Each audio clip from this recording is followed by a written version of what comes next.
Boom! Rakshasa, dude. Rakshasa. Dude. Okay, is there mausoleums on this board?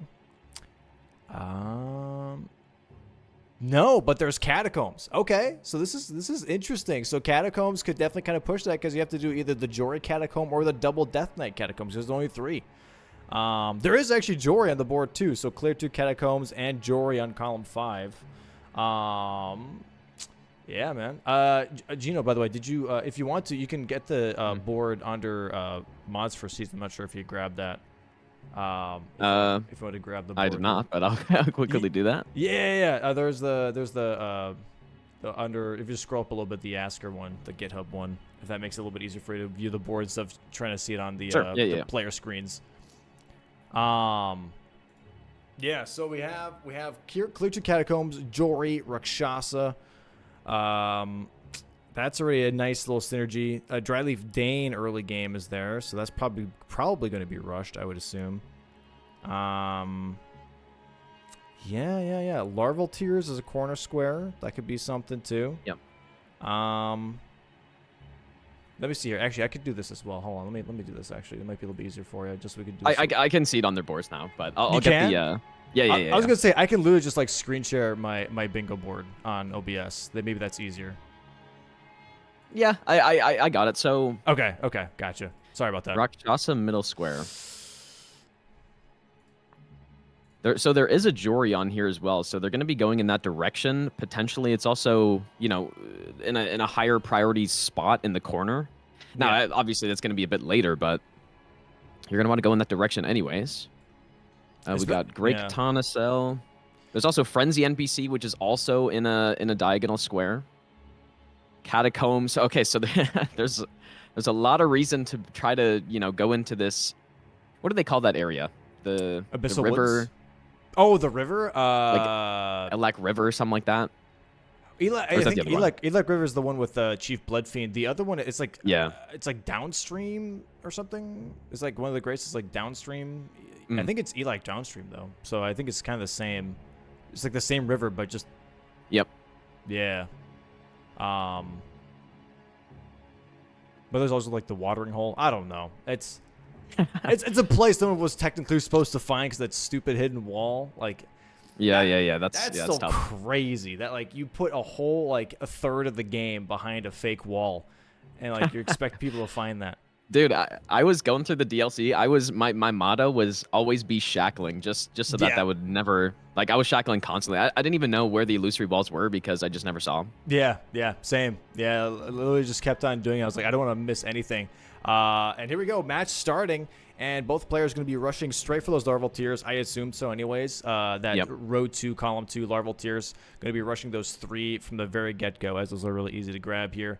I don't know what they're going to do right after that because there really isn't that much rushable stuff. Dryleaf Dane is there, so that could be something right afterwards. Selling the Great Katana +0. Yep.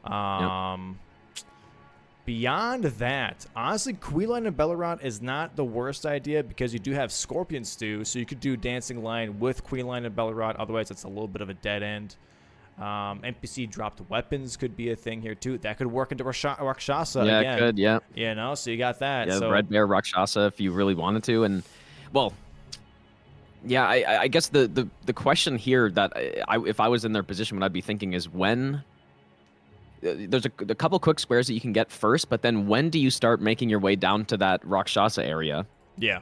And start trying to, take control over that. Like, the larval tears would be huge because if you get larval tears and then you make your way down to Rakshasa first, then, you're threatening potentially on that diagonal. Yeah. So... Yeah, it's going to be interesting how it's going to be thrown out. So compared to like other bingo seasons, bingo season 4 has very much been like map progression is almost like king in any way, shape, or form. Yep.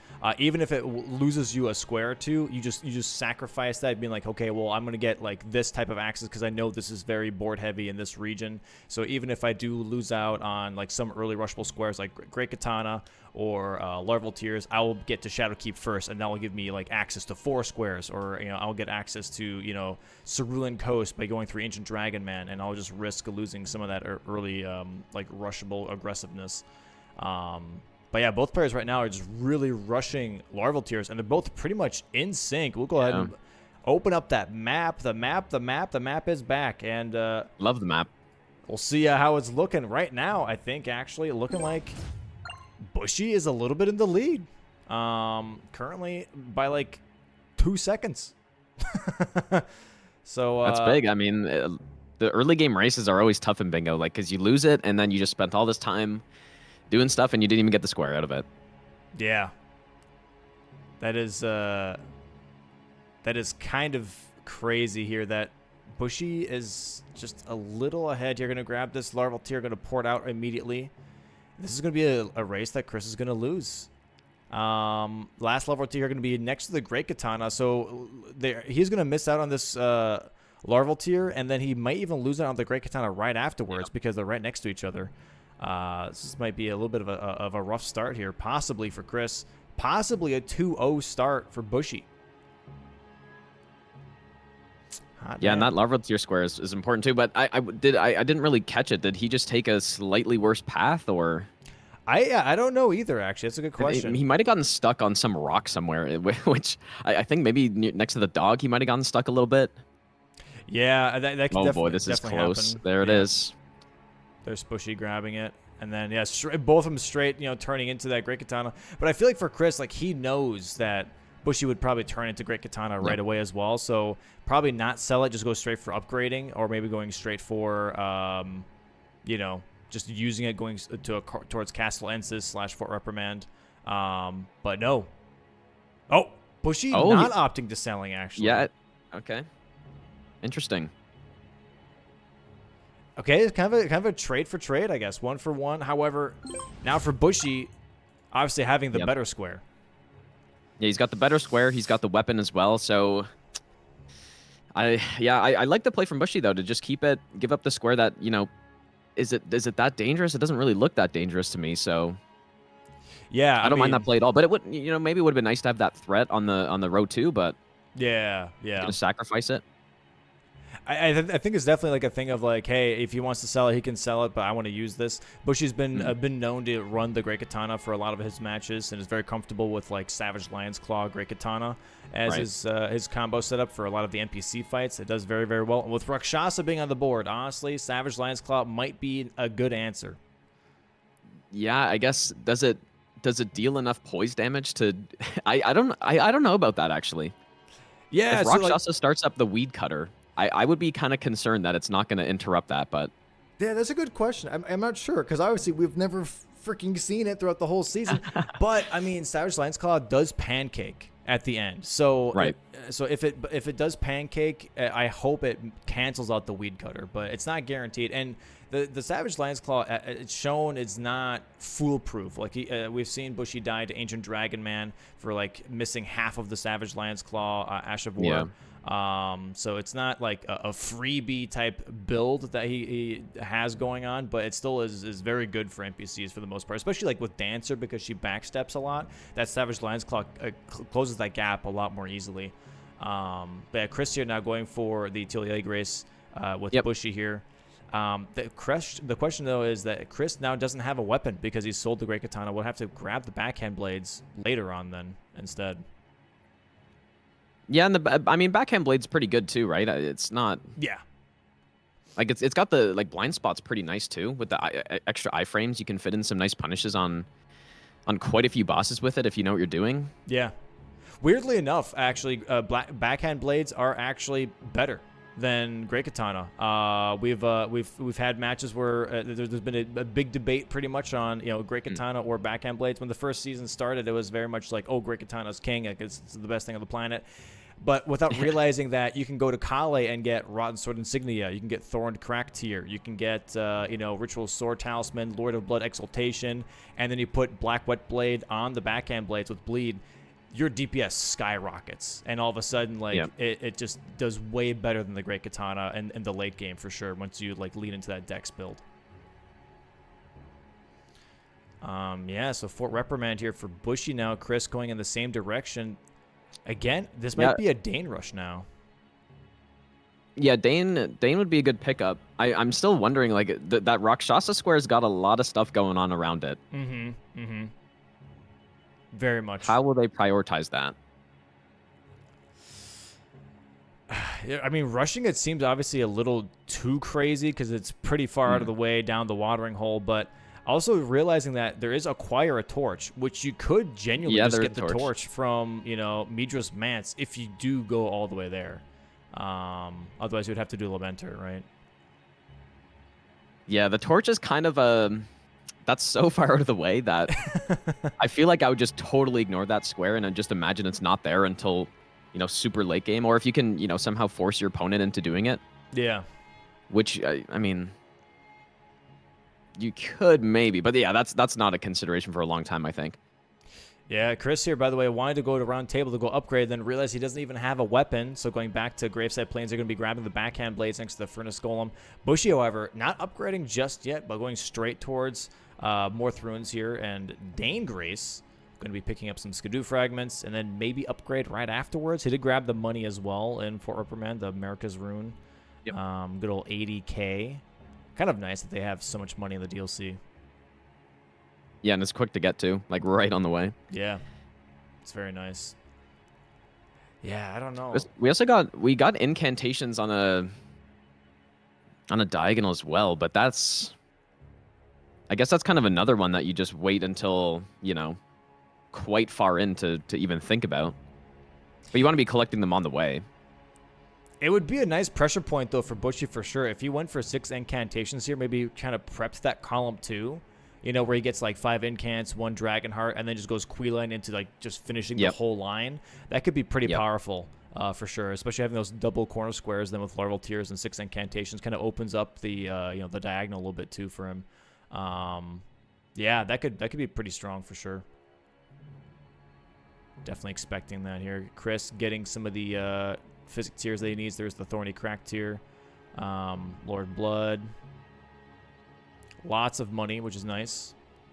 Oh yeah, I'm not sure if you're familiar with expensive. this. Yeah, I was about to say, I'm not sure if you're familiar with this. The Kale shop having pretty much what I consider buffables. So it's only like the things that buff your character, but don't increase your stat line. So there isn't Radigan's Source Seal, there isn't you know, Millicent's Prosthesis or anything like that. But there are things that, you know, spells or talismans or otherwise that can at the very least boost the stats, but not like add to the stat line. Right. Yeah, everything's the prices were adjusted only once, surprisingly. So the overall the price list has been kind of like, okay, it's expensive, but it's not expensive enough to where I wouldn't buy it type of thing, you know? Yeah. It's definitely like a conscious choice. Sure. Yeah. Yeah, and they're like in most cases those talismans are just way better than any other thing you could spend money on. So Right. Yeah. Especially the wet blades. Like the wet blades were definitely like a very, very big thing where it's like, you could make them as expensive as you want. Like I'm gonna buy that glintstone wet blade almost 9 times out of 10 just for that cold, or you know the black wet blade for, you know, the bleed. Like it's just status is so good, especially in the DLC. Yeah, there's also the Dragonheart square. So I guess they're gonna do the death dragons, right? Most times. At least one, yeah. So some of the players do go for like the Sanctified Wet Blade, put Holy on the Great Katana, for example, and then go for that. But yeah, Dane here now for Bushy, by the way. Chris going for balls at Cast Lenses. Interesting pick. Balls not being on row 5, column 4 here. That damage is nasty when you have no fragments and no armor and stuff. Yeah. Oh, we've had quite a few Dane incidences. Dane is the balls of season 2 and season 3. Like him just stomping on people and dealing so much damage early on is pretty enjoyable. This is clean. Oh, did I? Oh boy, it's been like 10 minutes and I've already cast or cursed it. That's insane. That is insane. It happens very easily. Don't worry about it. It's the fun part. It's the fun part of commentating. Yeah. True. Gotta lean into it. There it is. Balls though for Chris. Grabs the second square for him. 2-1 now. Kind of showcasing a little bit like of where he is on the board right now. But also grabbing balls later on into the match is really nice because it doesn't really tell the other player where exactly they are because everyone goes past Cast Lenses entrance. So at some point you're like, okay, well, I'm not sure. Did he make it all the way to Shadowkeep already and then go back? Like you don't really know. And so it's kind of a nice pickup from Chris, kind of hiding a little bit of map progression with balls here. Yeah, Dane giving Bushy a little bit of a hard time. Yeah, the Great Katana is really good for NPCs too, though. Like, just this R1 spam is... It's insane. It's really good. And Chris is heading towards Quaylin is in Bellarat. Yep. There's Drill. Okay, there goes Bane. But yeah, Queen Lion and then also Scorpion Stew because of Dancing Lion. Right. Yeah. No Revered Ashes, though, surprisingly.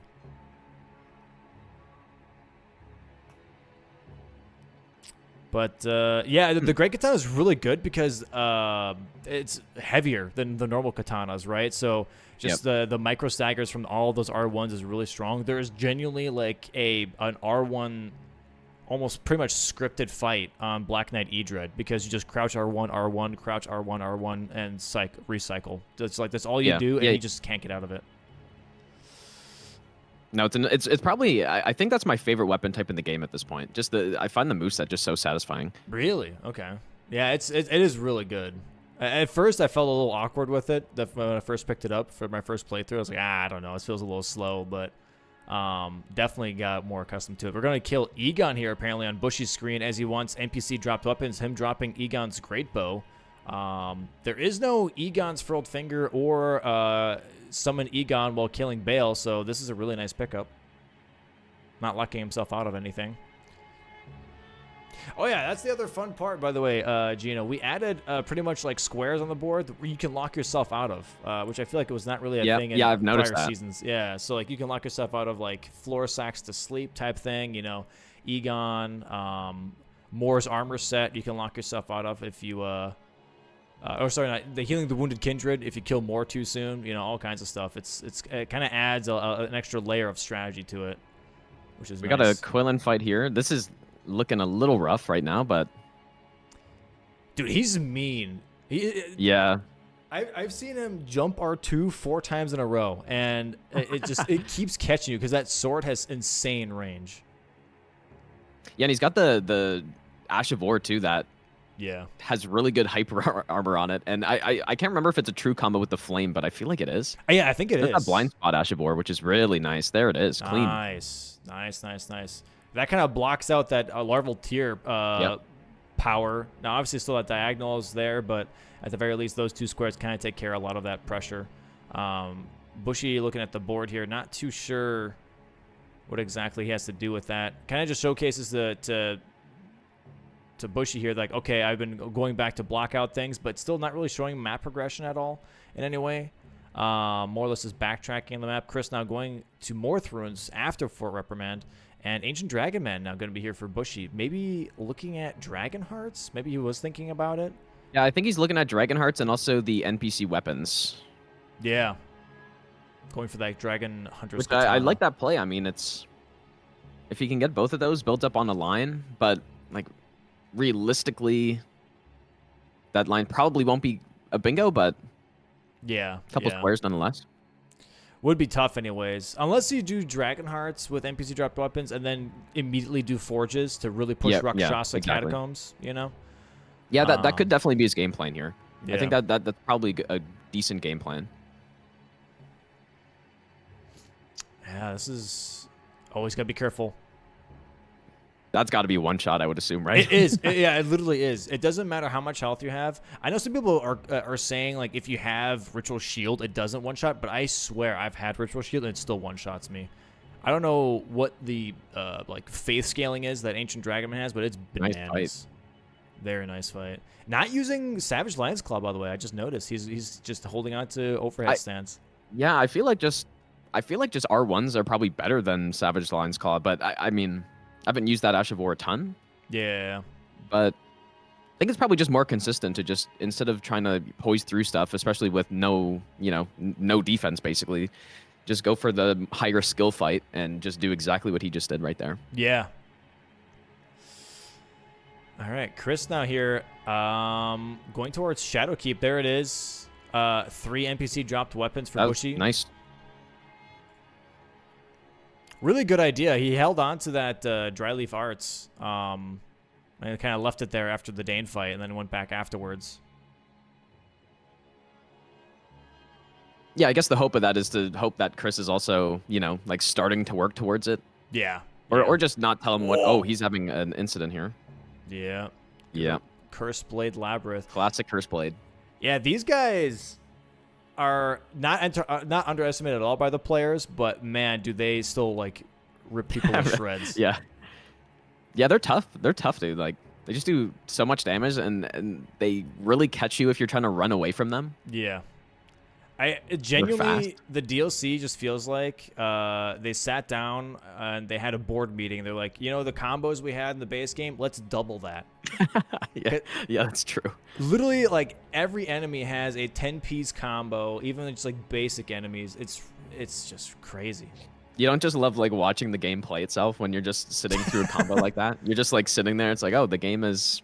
I'm watching the gameplay itself. Yeah, it's crazy. When I first bumped into like Black Knight Idrid and he just goes for like that insane combo attack, I was like, what is happening right now? Can I press buttons? Yeah. I'm just running away.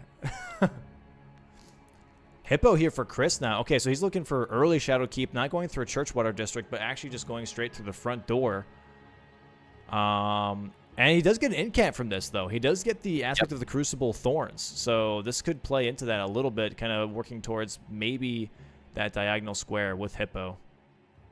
And gets him a quicker access to Rakshasa / Catacombs, like all that stuff that we're talking about before. Yeah, I think that's his game plan. I think he's probably gonna start heading down to try to get that center square. Yeah. Man, this boss is so bad.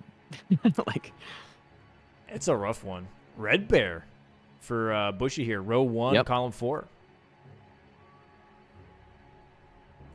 Yeah, I think Chris just prioritized trying to get to the map presence more than trying to just pick up that extra Red Bear square, but yeah, he may eventually. I mean, he's gonna have.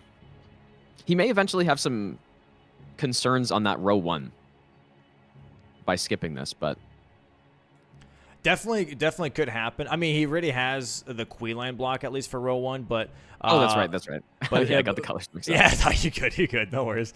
I think that's why Bushy's going for Red Bear because he doesn't want that row 1 to get out of hand, right? Especially with Death Knight and 2 Catacombs being on the board, he's like, okay, you know, that could be possibly like a combo play. Let me just get rid of this row 1 just in case. Especially because you don't want to, honestly, ever get pushed into Skadutri Avatar because you have to go through Church District, drain the water, go all the way downstairs. It takes a lot of time. And then it's a 3-phase fight on top of that, which is so it's slow. Yeah, so slow much fight. time. Nice stagger here from Chris. Yeah, that riposte is so awkward to get to. Yeah. Like sometimes you're right in the right spot and you just simply don't get it. I do wonder if the developers always intend the vacuum riposts, by the way, or if that's just like some weird coding that they just don't like look into. That was really clean Hippo right there. Very nice. 1 incant as well, and 2 and Skadoo fragments. Yep. Yeah, that's huge. Red Bear is maybe surviving a little bit longer than Bushy would like here, but he's getting the meme charge RNG a little bit here. Oh, the Memory of Grace actually from Chris. Not using the money to level, but Memory of Gracing right away. Really taking out that whole power from Larval I like that play a lot. Yeah. Very nice. 4-3 right now for Chris.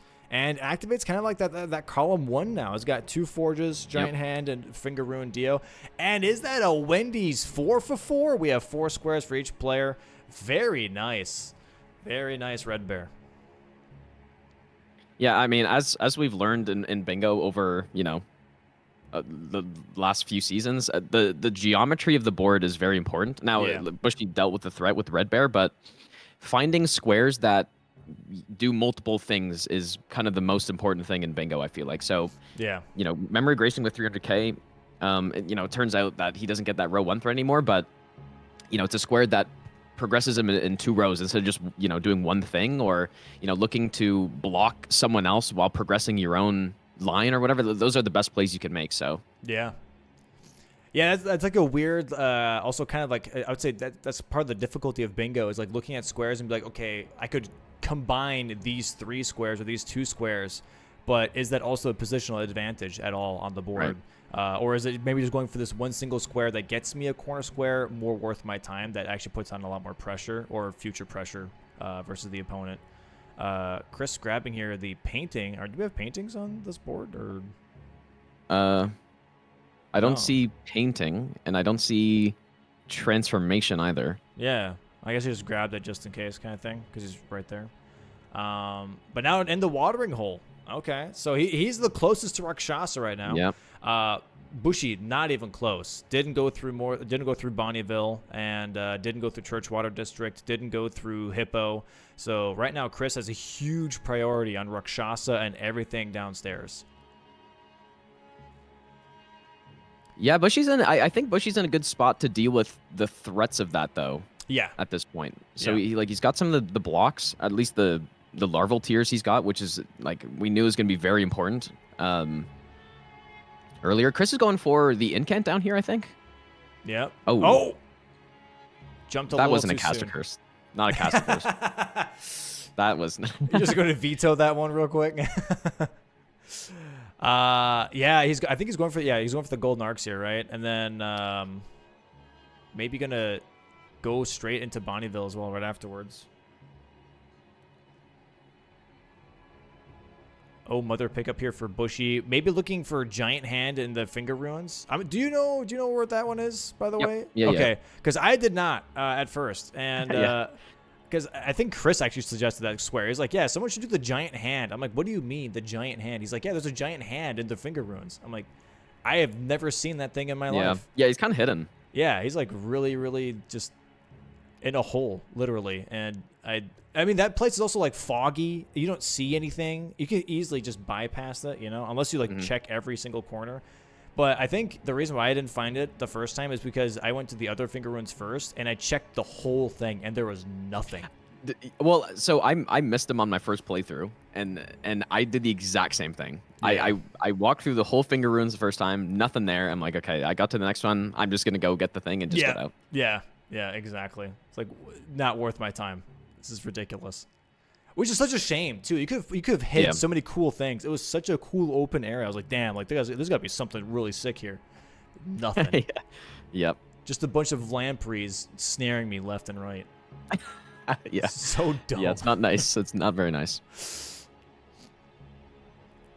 Hefty pot pickup here from Chris as well. Do we have hefty pots? We do have hefty pots, actually. Row 2, column 5 here. So looking into maybe grabbing hefty pots, going towards Bonnieville. There are 2 more hefty pots in Bonnie Jail. And Bushy here working towards Churchwater District. Going to be getting some access here slowly into Shadowkeep. And kind of opening up a little bit more of that map and getting access to, Rakshasa and Church Watering Hole. Oh, how many of these matches end in bingos, would you say? Because like I'm looking at this board right now in the positions, I kind of can't see a bingo happening anymore. Like especially if Bushy's got priority now on like the avatar, like it'd be good for Chris if he forces him to do it. But I mean, not too many bingos that I could see here. I would say throughout the whole season, the beginning of every season is very bingo heavy because everyone's still kind of like learning the squares and learning the pacing and stuff. But then, the longer the season goes, that kind of like dies down. I would say probably like 30% of matches have turned into bingo lines. So it's still like not bad, but it's more uncommon the longer the season goes for sure. Yeah. Yep. But I mean, if anything, that just showcases that the players understand the board. It's kind of like tic-tac-toe, right? Because at some point, if you know how to play tic-tac-toe, it's always going to end in a tie. Because you're like, oh, you're going to do this, well, I'm going to do that. And like, I know exactly how to respond. So that's pretty much like what bingo turned into. It's like understanding like every single response and knowing exactly when to lean into what. Yeah. Gonna be a little. So Chris has got what 4 pots right now, and then is he gonna get the one on the way to Raw Ruins as his last one? He could, I guess. 4? Did he? He should have 4 because of. He should have 4 ruins too. Yep. Yeah. And I guess what's kind of cool about that square is that your opponent doesn't really know which ones you've gotten, right? So you could get the ones in the owns jail. Yep. And it's like, okay, well, they haven't progressed the map that far. But in Chris's case, if he goes and gets that other one, then Bushy's got to be like, okay, is he through Shadow Keep already and I'm just behind? Or did he just go get the 3 in that jail? Yeah. But I like that square. It's there's some really cool squares that like don't give away like any map progression, and then there's some ones that obviously are like more like recon squares that kind of give away like, okay, I'm here, I'm there, like Drain the Water in Church District. Yeah. Obviously that's gonna get rushed most, like I would say 9 times out of 10, but then also like showcases like, hey, I've got priority. Like, what are you going to do about it? Type of situations as well. You know, it can create pressure on your opponent too. Chris has to be a little careful here. Dude, these guys are insane. Yeah, they're insane. Yeah. And they got the magic too when you're running away. Yeah. It's knife in the back. They're genuinely like mini bosses instead of like actual enemies. They're just mini bosses without a boss health bar that just stand around because they're just so powerful. This is an interesting game. It's hard to tell what. I think Chris has a bit of maybe a slight advantage on his map progression right now with the river section, but it's really not clear at all who's got the advantage. Yeah, I think both are kind of like waiting out to see like what is being marked because they need info right now to see what the other player is doing. Be like, okay, like what do I respond to? I don't know. The last thing that Bushy marked was Red Bear. That doesn't pretty much tell me anything. You know, everyone's got access to Morth Ruins at this point. Like, that doesn't tell me anything. And for Chris, Memory of Grace, that was his last one. Like, what are you going to... Yeah. Oh, you Memory of Grace and Ballarod? I don't know. You know, you don't really know exactly what that is. There is Hefty Pots, though. Chris grabbing that last one. Yeah, and that's going to be another kind of like no info square for Bushy now, being like, okay, like you mentioned, like, where are those 5 Hefty Pots? Where they come from? I don't really know. And yeah, and Bushy's pivoting to Morth Ruins right now. Yeah, maybe... Red Bear?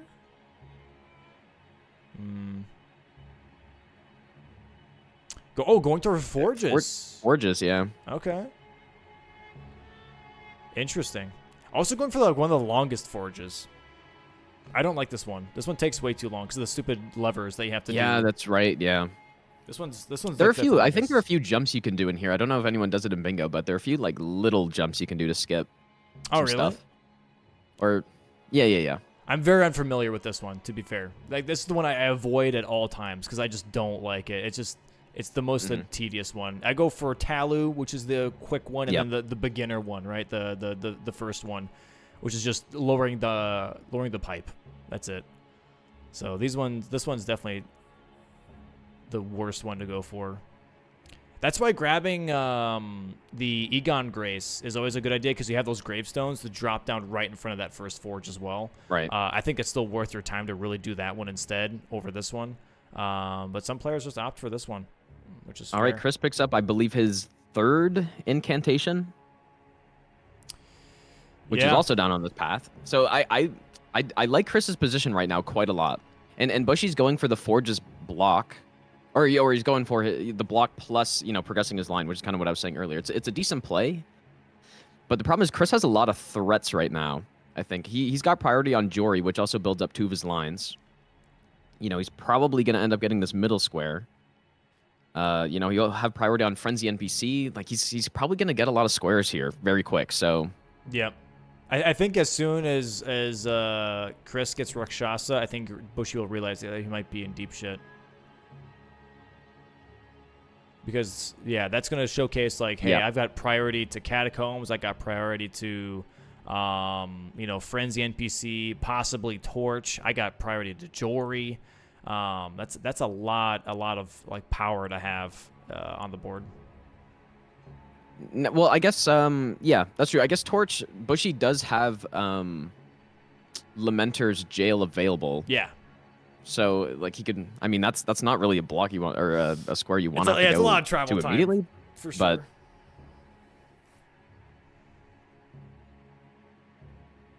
But... okay, Chris not going for Rakshasa. No, not yet, at least. Yeah. I like this play, though, because, I mean, I guess it's easy to say when you're watching both of them, but Bushy doesn't know Chris is down here right now. So, right. Not doing the early one, although, it could go either way, I guess, but, not showing Rakshasa just keeps Bushy a bit in the dark here because he has no idea what Chris has done. On the other hand, it could be really, like, risky, but risk-reward. Yeah, that's... I'm not going to lie. Out of all the seasons, Season 4 has probably been the one where high-risk, high-reward type thing has been a bit of a...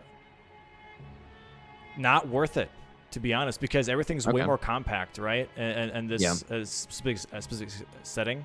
Whereas in like base game and stuff, you had a little bit more space. You had a little bit more like time to really plan ahead and be like, okay, I can kind of grab some of these things because I know I have priority in this whole area, which is huge. Yep. Getting to like the next race or getting to like the next location is going to take them a lot of time. So I can kind of double up on some of these advantages. And in the DLC, it's very much like everything's so close that trying to double up is so risky. But it does pay off for sure. Second forge here for Bushy now, going through that first forge that I was talking about. Yeah, it's a big time sink right now because it's not really. Once Bushy sees that Jory's dead, priority on Catacombs is gone to Chris. Yeah. And so the threat on row 3 is not really anything too scary. Yeah. Yeah. For Chris, so this is a big time sink, I think, for these forges, but it's kind of hard to not do it in this position, I think. I don't know. I'm not gonna lie. I feel like the Death Knight would have been a better call here to progress column 3 potentially, and also like show, hey, I've got priority on Catacombs now. Like either you take that from me and do Jory, and I can go do Torch. You know, you go do Jory and Catacombs. I'll go do Torch maybe, or go do something else that is maybe easier to pick up, like Furnace Golem, over doing the long distance stuff. Yeah, 2 forges going to be marked here from Bushy in just a second here. It's going to block out that column 1. But then, yeah, Chris can just go ahead and be like, okay, I'll take care of Rakshasa. Row 3 is gone. There it is. Nice pickup. 5-5 right now. Chris a little confused. Yeah, he's well, I think he's probably thinking about right now, how close is Bushy to the Catacombs and Rakshasa? Like, how much progression does he have? Because it looks like that's where Bushy's going right now. So, oh, this is going to be interesting. I think. Well, I guess Chris has definitely got the advantage to Rakshasa, but I think Bushy's going to be in really deep trouble once he sees Jory get killed here. Yeah, I think right now he's like, okay, I can go for Rakshasa, take my time, go for the elevator. However, I don't know, because like this could be this is a really early Jory.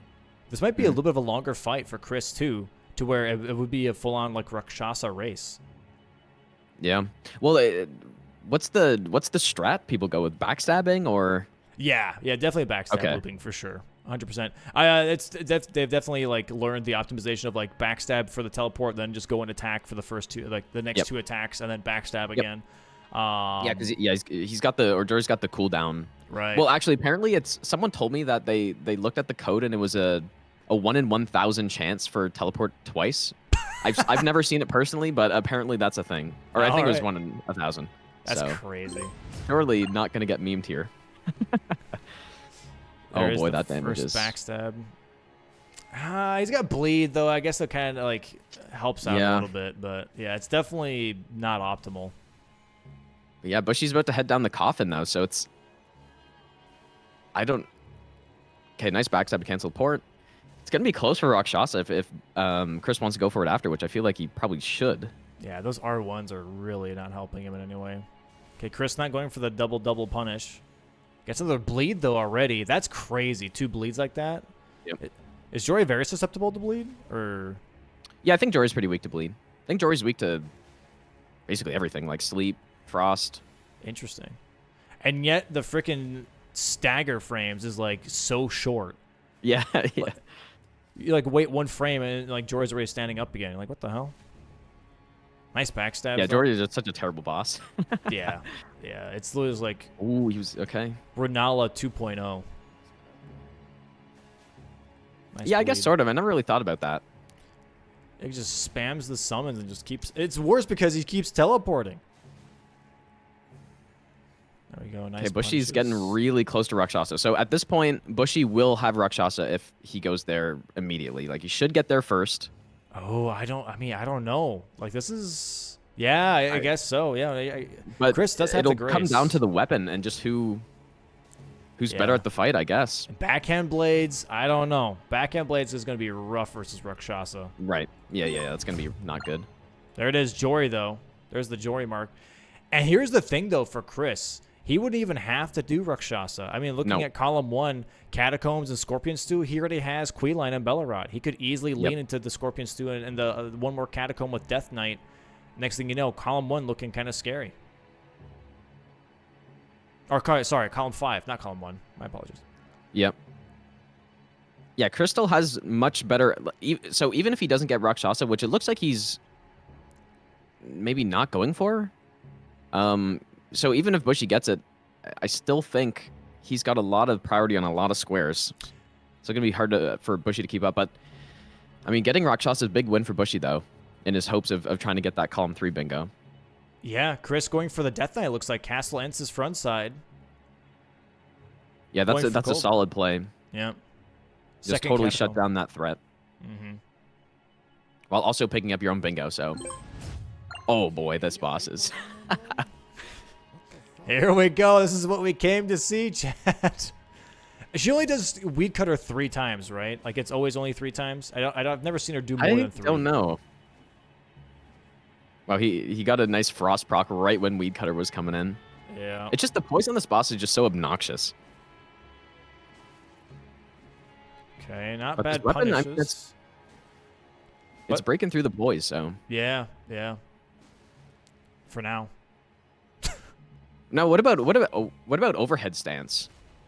Like, do people not really use that, or? They do for bosses, like dragons and stuff. I've seen that a lot. But, okay, yeah, makes sense. But beyond that, I mean, it really depends. Like for Hippo, for dragons, I've seen that overhead stance a lot. For NPCs from time to time, but only if they really know that they can. Like for Ancient Dragonman, overhead stance has definitely been a thing. Now, Rakshasa obviously is just a whole new thing. Like nobody really knows if it's worth it. I think it might be if it's not Weed Cutter, which is a gamble. Yeah, that's definitely an input read right there. That jump attack from a sprinting attack. Yeah. Like you go in and sprint, and it's like it's so annoying. It's ridiculous, dude. I swear, like before the DLC, NPCs were dumb as hell, and they just kept on running into your attacks. And now it's like they have smart AI or something, and they just keep reading what you're doing. Because even now, base game NPCs have been jumping and backstepping way more, I feel like. Oh, really? Yeah. That's funny. I had like a Don, like triple backstep, and I'm like, what the hell is happening, dude? Oh, you haven't seen the Gideon? Oh, that was a clean fight from Bushy right there. So he's got Rakshasa. Very nice. And so Chris is now thinking, okay, he should be safe on this Death Knight block. And then he's going to get Catacombs as well.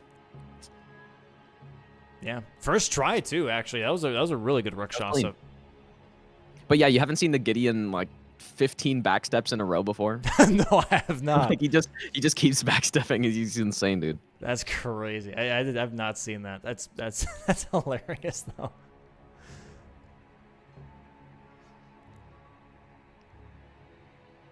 Okay, looks like that Bushy's going for Dragon Hearts. They're going to go for that Magma Worm in this cave. Right. Which I guess makes sense. I think he's looking for that row 3 now. Which I guess is fair, but also, like, why? Because Chris already has Jory, and you know it's a catacomb. Like, why would you, I guess, try and push that line over column 3? He's maybe just thinking he is, like, Chris has been working on the catacomb, which he has been, right? Like, it's not super unreasonable for... Well, I mean, it's probably the most likely thing Chris would do is kill Jory and then go for the next catacomb with a Death Knight. So he's probably assuming that's what Chris is doing, so he's just... You know, like avoiding that.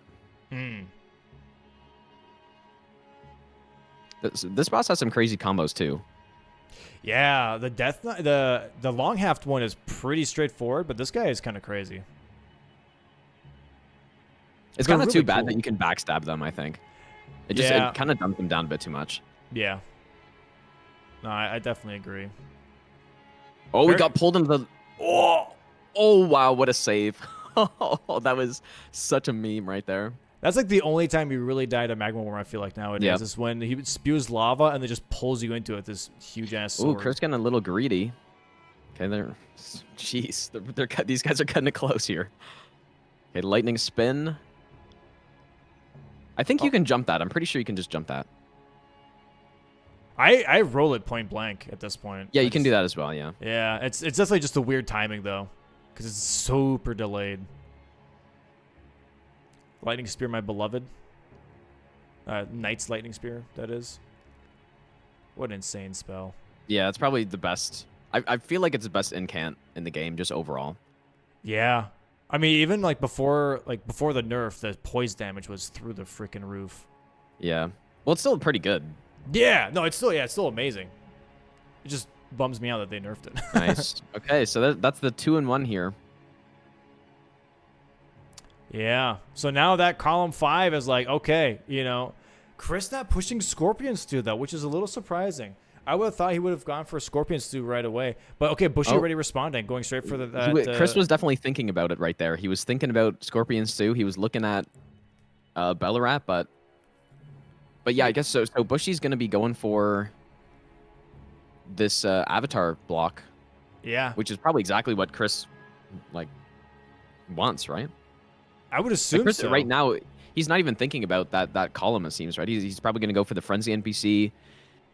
I mean, the Torch, I don't know how long it takes to run to that, but... I think he's just Frenzy NPC to block out the diagonal, because then it's majority. Besides row 4, actually. Row 4 still is open. I think Frenzy NPC into Furnace Golem would be huge for Chris here. Yeah, which Furnace? Is it just the first one? The first one, yeah. If you do the first one with Keen Backhand Blades, it's actually insanely fast. You can even one cycle. You don't have to go for 2 riposts. Well, yeah, I guess they stun for... I forget how long they stun for, like 30 seconds, or maybe it's even like a minute. It's very long, yeah. I don't know exactly either, but it's definitely it's down there. It's up there. Matting Hand, we've had some nice instances too, because like dude just pumps out madness damage like crazy. Yeah. This status is doing good work though. Already a little bit of full bar. Yeah, can't really trade. Ooh, he's got to watch that madness. Can't trade. He's got to be careful here. Oh, what a madman! He's just going for it. Oh, and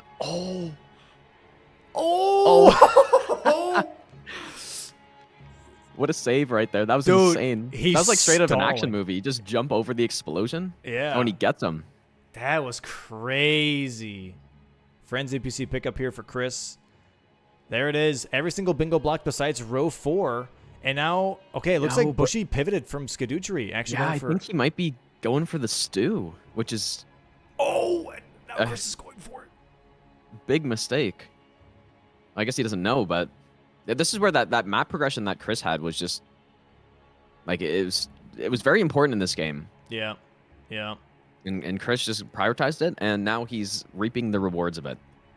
This is also really good for Chris because when you do the Scorpion Stew, you do get Watchful Spirit Incantation. So he gets another incant for the incant square. Yeah, and that... How many does he have at this point? He's getting close. He's got 3 still. At least 3. 4? At least 3. Yeah, maybe 4. Too bad he didn't mark it on the board, but... Yeah, yeah. Hopefully soon. We'll see. This is definitely Bushy kind of setting himself up for a snipe, though, which is rough for sure. I think, if anything, for Bushy, pushing row 4 as his last pressure point might be his best bet. He killed Ancient Dragon Man. He has access to Oil of Rana. But then, yeah, he would have to go for Scorpion Stew. The stew is the problem. Like, that's why this is such a big square for Chris, because it just blocks what I think is probably Bushy's last chance. Yeah. Yeah, Chris really. This has been super well played by Chris so far. Super clean map progression and like strategy, just figuring out where the areas he needed to go early, and then now he's got Bushy in just a very tough position. Yeah, this is really tricky for sure. I think if anything for Bushy, it's hard to like just start blocking everything. I think Scaducery would have been the red call, although it would have taken quite a while. But then after that, just try and like get all the like easier squares instead of trying to push any lines or try to push any blocks would have been the best bet. But it's also tough to say, you know, after everything's already happened. I guess so. Assuming, well, I mean, there's still a chance, I guess. There's still a chance that, surely not cast a curse, that Chris has an incident here or something, but his damage looks pretty good. Yeah. Pretty unlikely. I don't think we've had like any Dancing Lion incidences this season. He's not too bad. He's also like really low scaled compared to the rest of the game. I'm not sure what Bushy's doing. He's just touring around Bellarat. Yeah. Or maybe I don't know. Maybe he was gonna go for it, but then, or did he get the key? Oh, I think he's just grabbing the Grace and then pivoting out. There it is, already. Dancing Lion is dead. Yep. For Chris. Very fast fight. Very fast fight. Oh, I think he just forgot this Grace is what happened. Yeah, but was yeah, that he's gonna worth see it? pretty shortly Yeah. that it didn't matter anyways. Gonna get the Watchful Spirit incant here. So here's the thing, like Ancient Rao is like filled with incantations. Yeah. So definitely worth it for him to go there, maybe like just to finish this out. Or he can go for, if he goes through Church District, he can get Fire Serpent, which is just in the rafts, and then also grab like Wrath from Afar. So after you see the square marked from Chris, what do you do if you're Bushy here? Do you go block Avatar, or I think at this point you're basically desperate, so you gotta just hold it. You can't go for it, you know, because that's what Chris is gonna probably hope that he does, right? Yeah, I don't know. Because it's tough. Because yeah, if Bushy goes for it, he gets the block, and it's like, okay, nice, I got the block, but now Chris had tons of time to just clean up 3 more squares, and the game's over. So I think Bushy needs to not go for it, which it looks like he's not going to. He's going for Dragon Hearts. And I think Chris is finishing incants here, grabbing Heal from Afar. Yep. Which might be his 5th incant. And then just Heal from Afar and more. then Rain of Fire, probably?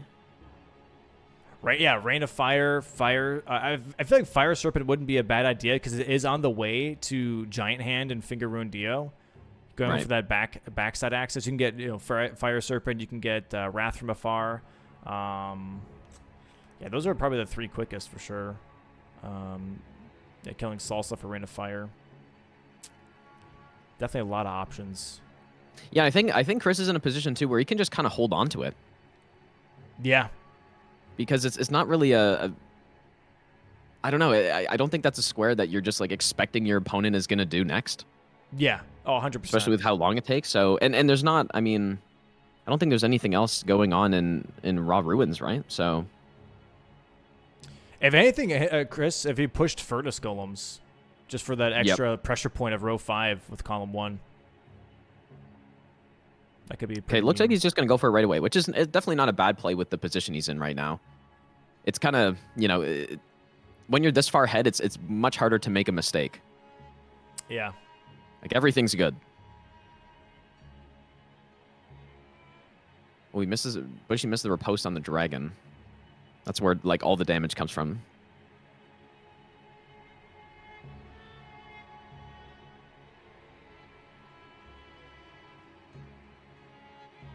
And yeah, I could definitely see both of them go for just Furnace Golem after this as another square to get, but Chris again is going to, assuming this is his last incant, which I think it is, Chris is also just going to probably get Rain of Fire faster, so. Yeah, Chris definitely just has so much priority. Oh, okay. Luckily did not get the infinite combo that the Salsa has. Yeah, a little pop quiz, Gino. Do you know the 3 names of the 3 Fire Knights that have the helmets? There's apparently an emote for it. I didn't even know the names until the chat requested the emote. Okay, there it is. Yeah, he gets the incant. Bushy gets the Dragon Heart. No, well, there's Salsa's Hood. I know that one, but then the other one, no idea. Or the other 2, I have no idea. Yeah, it's Salsa, Cood, and Wego. I've never even heard that in my life. Yeah, it's so weird, but Wego is like the one in like the church water, and then Cood is the one winged serpent right in front of Mesmer. Yep. Yeah, it's so random. I didn't even know they had names until Chad was like, "Can you have this emote?" I'm like, "Who the hell are these people?"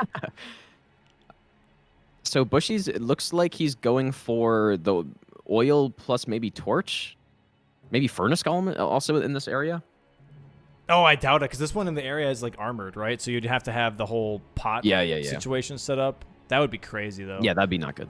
Maybe I should have that as a center square. I guess progress to Putrescent Knight as well. So having the access to that's not bad. Has maybe slight priority. Oh, he's gonna go for Avatar now. This is tough. I really think in this position, it's so hard to play from behind like this. But when you're this down, you got to be risky. You just got to send it. You just got to hope that your opponent just keeps messing up and you can snipe squares from them. But going honestly, for Avatar is not like, I feel like it's not the play. Here is the thing. I would be okay with the Avatar if you went for Perfume Bottle with like the Fire Spark Perfume Bottle on Skidoo Avatar and double up, because we have that on row 5 for the block. That would be a double block, and it would get him back on the board a little bit more. That would be the only way I would see that being worth his time, but yeah. How good is that, the Perfume Bottle here? I guess it's got to be decent. It's decent. It's not like amazing in any way, but it definitely gets the job done for sure, especially if you know the fight a decent amount. The only problem is you would have to riposte with your hand, but you can't even riposte actually because it's Perfume Bottle only. Yeah, right. Yeah. Oh, and he's having some issues here. Yeah. Might just be possibly a little bit in his head. Also, honestly, we've maybe seen Skidoo Tree 3 times this season. Like, okay, yeah. We've barely seen this fight at all, and I think a lot of players just aren't really as well versed in Skidoo Tree as they are like Rolana, Mesmer, Gaius, all like the more like main bosses that people kind of tackle. I like this boss quite a bit. I think he's decent. I hate this boss. It's a piece of shit. I'm not gonna lie. I did not. This might sound like I'm like an idiot, but I did not think about hitting the head at all as a weak spot, and so I just kept on hitting the trunk. And I'm like, this is stupid. This thing keeps coming back. That's like first playthrough Yorm kind of thing. Yeah. It's like, I'm just gonna pick up the legs instead of pick up the weapon. Yeah, it was very much like, this is so freaking stupid, and just like the bleed buildup was like insane. And I was like, dude, I don't know what to do. Like, this is ridiculous. But now it's all right. But still, yeah. It's definitely not one of my favorites, just because it takes so long. So I think Chris right now, I think he's the Avatar is now probably on the menu for Chris. He's probably thinking like, oh, he hasn't done it. Maybe like it's like the double reverse psychology, right? I'm saying that Bushy maybe shouldn't go for this because it's not enough risk to try to get back in the match. And then Chris is maybe thinking, it's like, oh, Bushy's thinking that, so I'm just gonna go for it now and kind of do the thing that you would expect I would do. But then it's complicated. But yeah, no, I definitely agree. And I mean, I kind of like already leaned into that with Bushy grabbing Dragon Hearts. I guess Chris is like, okay, he just is opting not to block. So, but Bushy now actually working on it. This is actually like a good thing for Bushy. Yeah. Yep. Because Chris is lowering the water right now. I guess what's nice for Chris though is that going into this back section gives you access to the big hand. So. Yep. So at least it's not totally for nothing. But I'm kind of a little surprised by no Furnace Golem yet. Oh, same. Definitely same. Especially from Chris, because he has all the tools he needs to take care of it.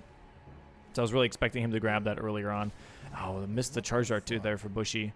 Yeah, it's very important that, well, you know what? That first death could turn out to be a good thing because Chris just wasted even more time getting to the section, because that's totally what he's going for right now. Yep. But he has to not die now, I feel like. And this is what? This is phase 2? Yeah, this is definitely phase 2. Yeah, he's in phase 2. Yeah, okay, and also for Bushy, he's got priority right now on Oil of Renat and Torch. Yep. Yeah, and so Putrescent Knight. This could be a big. It's not really a snipe, I guess, but it's sort of a snipe. Like, what would you consider? What is a snipe only when someone comes from behind and gets the square, or? Yeah, I would say so. Yeah. If it's someone already working on, I mean, yeah. It's so like if Chris came in now and got Skidoo Tree before Bushy. Yeah, that's definitely snipe. Yeah. So what is this gonna be then? Assuming he gets it. This is it's just like a blue ball. I don't know. Chris was getting ready to do it, and then he's not allowed to. Okay, Bushy. Yeah, it'd be perfect right now too. Sorry, go ahead. Oh, that's a tough roll right there. Yeah. If Bushy gets this kill right when Chris enters the fight too, to just like waste maximum time for him. Oh boy. What? Wow, just the lingering hit. Oh, and he's charging again. That's rough. You can get a free Careful. hidden right there if your spacing's good. Oh, he's... That was weird. He did... Did he cancel that first charge? Yeah, he like hit him. I think because he hit him. It's kind of like the with Noble sometimes when he hits you with the roly poly. Sometimes he just stops. Oh yeah. Right afterwards. Oh, I didn't know that he did that actually. Yeah, I think it's kind of like the same thing. Yeah, except for Noble, it only works like half the time. Yeah, Noble's so weird. Oh, he's got some... Oh, look at that jump timing tech. That's interesting. Yeah, that was the Oh thing. my- I believe from the Dis Bounty. I want to say Chemist, a French streamer, actually came up with that, where you jump. He's doing the triple. Oh, boy. Nice dodge. Okay, no more heals. This is... Oh, boy, he's got to clutch it out. And, Okay. and Chris just went and bought, I believe, the wet blade. Oh, Oh, okay, my clutches God. it. And Chris is just entering the fight. that's crazy. And there it is, Okay. the block. Yep, that was... That was, I was definitely wrong. The avatar was the right play in this case. Oh, man. Okay, Chris now at Graveside Plains, maybe looking at Oil of Renah? But now Bushy, again, maybe making Yeah, the he's right got the call priority here. all of a sudden now on some stuff. Furnace Golem. This is still Chris. Go Furnace Golem, man. Just finish the Furnace Golem. Yeah, finish the furnace and then do like perfume bottle or something. Like something kind of unsuspecting. Yeah.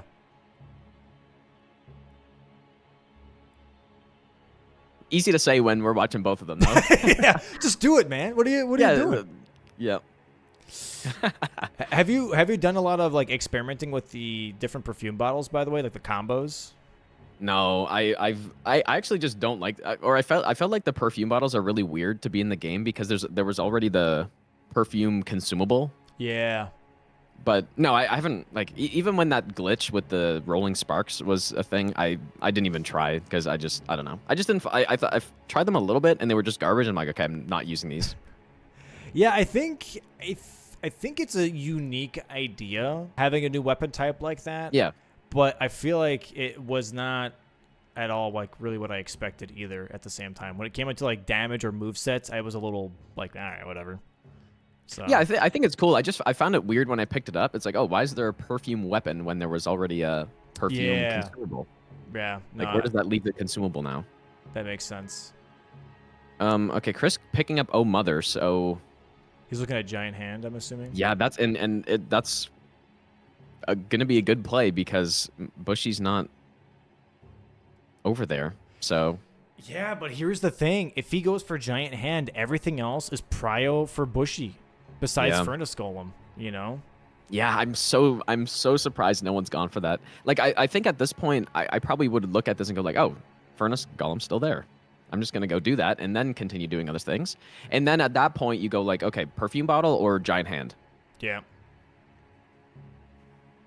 And especially, oh, this is. I would be once Chris sees the, I assume perfume bottle first, but I'm not sure, or not perfume, the oil thing. Yeah. Then he's got to be thinking, oh, he's got putrescent night, he's got, there's a torch over there, and so now it's really up in the air again. Yeah.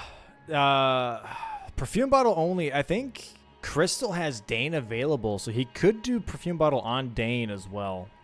Dane being one of the weaker bosses for sure, and doesn't heal, which is nice. That sounds bad. Is there the? Can you do the roof cheese with that? Yeah. Oh, okay. Yeah, you can do the roof cheese with that. Otherwise, Chris has done perfume bottles with Black Knight Edred, but that does take a little bit longer. But the charged R2s on perfume bottles does like micro stagger Edred. So what is the play from Bushy after this is the big question. Does he go Furnace Golem. I would Furnace say. Golem?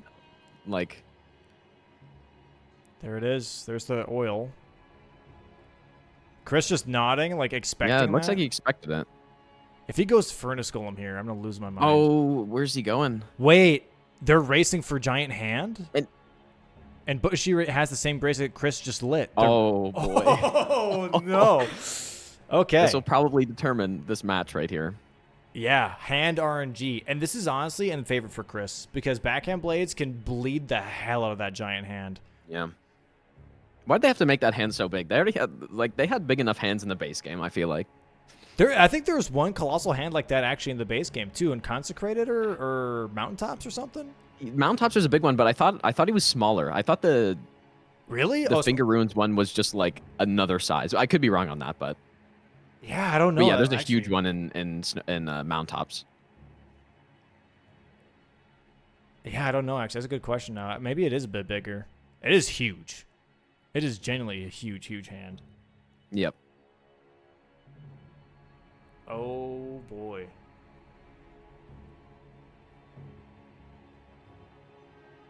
It's funny that Furnace Golem is still right there, but it's genuinely mind-blowing that it's still there because it really doesn't take that much time. It really, really doesn't. And for Chris being at 11, well, what I think is that they're probably just assuming their opponent's gonna do it, right? It's like, oh yeah, he's gonna get Furnace Golem, so I'm gonna play around him getting Furnace Golem, and then no one no one does it because they're both thinking the other's gonna do it. Yeah. Oh, I don't know. Dude, this is what from like a match of like, oh, Chris just has it to like, okay, I don't know what's happening right now. That Avatar was a huge time sink. That was a huge pickup for sure. Just a rough call from Chris actually trying to go for his line instead of going for other things. I think it was one of those things where he saw that Bushy got something else and then was like, oh, he's going to ignore it. I'm just going to go for it. And so Bushy made in hindsight, a really smart play to go for it. Like those mind games in bingo, it's hard to figure out what's going on, what your opponent's going to do. Yeah, no, exactly. And Bushy has honestly enough money to do Perfume Bottle right afterwards as well. 260,000 runes currently in the bank. That could be enough to get all those smithing stones that you need, get that plus 24 fire spark. This is looking very interesting. Chris a little bit ahead right now. Can you do it from that far? Yeah, you can do it from like the entrance dang, I didn't know. It's so weird. Yeah. I feel like it doesn't really matter because either way, you're just idling there. Yeah. Right? But yeah, it's weird how far away you can do it from. Well, it does take a few seconds for the thing to open, so it's the insane like 1 second optimization. Yeah. Okay, here's the thing. Now, surely though. they both know where the hand is, right? They should definitely, Chris. But... Yeah, okay. Has this been a common square this season? It's been decently common. Yeah, okay. We've seen it like quite a few times. Some players have gotten lost, which is the fun part. Yeah. But the thing that I'm surprised by is that Chris has not changed the affinity. He still has fire on his backhand blades, which I know the hands are kind of weak to fire. Oh yeah, they do not like fire. But the colossal hand, I don't think reacts to fire the way the small hands do, where they like panic and like roll. Yeah, maybe not. I think fire's just still good though. Oh, yeah, he's actually going to swap it to... Okay, bleed. Makes a lot of sense. Yeah. Okay, now they're pretty much in sync because he sat down at that grace. Ooh, this is this is interesting. This turned into being a lot more interesting than it could have been. Semifinals, baby! Yeah. Yep. Okay, so... Surely not all scripted like the... right. Like the fight yesterday. True. Both of them not grabbing the grace here. This is crazy. Both of them not grabbing the grace. Yeah, they're neck and neck here. Yeah, it's going to come down to the last square. They're both within 2 frames of each other, and it's...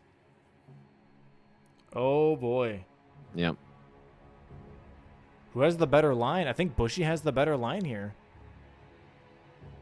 Yep, it looks like he does. Chris... Oh. Okay, Chris found it too, though. Got the... Oh, don't die. Oh, they are right next to each other. Oh, my God. Chris Golden Vow. Chris uses Golden Vow, yep.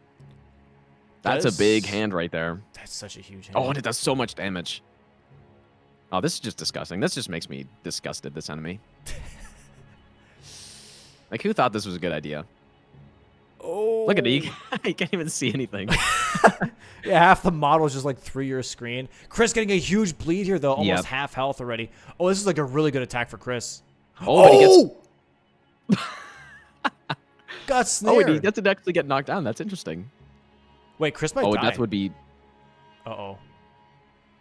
Bushy hasn't gotten his bleed yet. There's okay, the bleed for Bushy. Yeah, this might be for Chris. If Chris gets some hits in here, this is going to be for Chris. Yeah, he's like 1 hit away. Yep. There it is. That was a clean hand fight right there. Bushy just took too many hits. Wow. Wow. Oh. Yeah, see, here's the thing. That's where backhand blades kind of comes in. It's so weird like that. Some weapons do really well in some of these situations, and some weapons do well in others. And yeah, Chris finishing now with Torch. Okay, that's a really good call. He just goes straight for Midra's Mance. But what if? Okay, Bushy's gonna take the fast score. Like, it would be insane if Bushy went for the Lamenter Jail, because I would assume that's faster, right? It's got to be faster. Yeah, but then when it came to Furnace Golem, if it was a race. Oh, he's getting perfume. Maybe just on the way. Maybe. There's still I don't know. There's not much time for there to be a chance for Bushy here. It's not realistic to go like, oh, I'm gonna go get a torch right now. I don't know. Chris almost got procced madness by that sheep right there. That would have been kind of funny. How does that even work? Is it just like them looking at you? Is that how that? I think it might be when they make a sound, or I don't know. I really haven't really paid attention to it. Here's Furnace Golem though from Bushy. Oh, and okay, Chris doing the grass. Well, he's not doing the grass, but he's sneaking in the grass. Dude. This is going to take a while for Bushy. This is where backhand blades, again, shine a little bit better than Great Katana. Is the fight. Well, that was pretty quick, though. That was a quick stagger.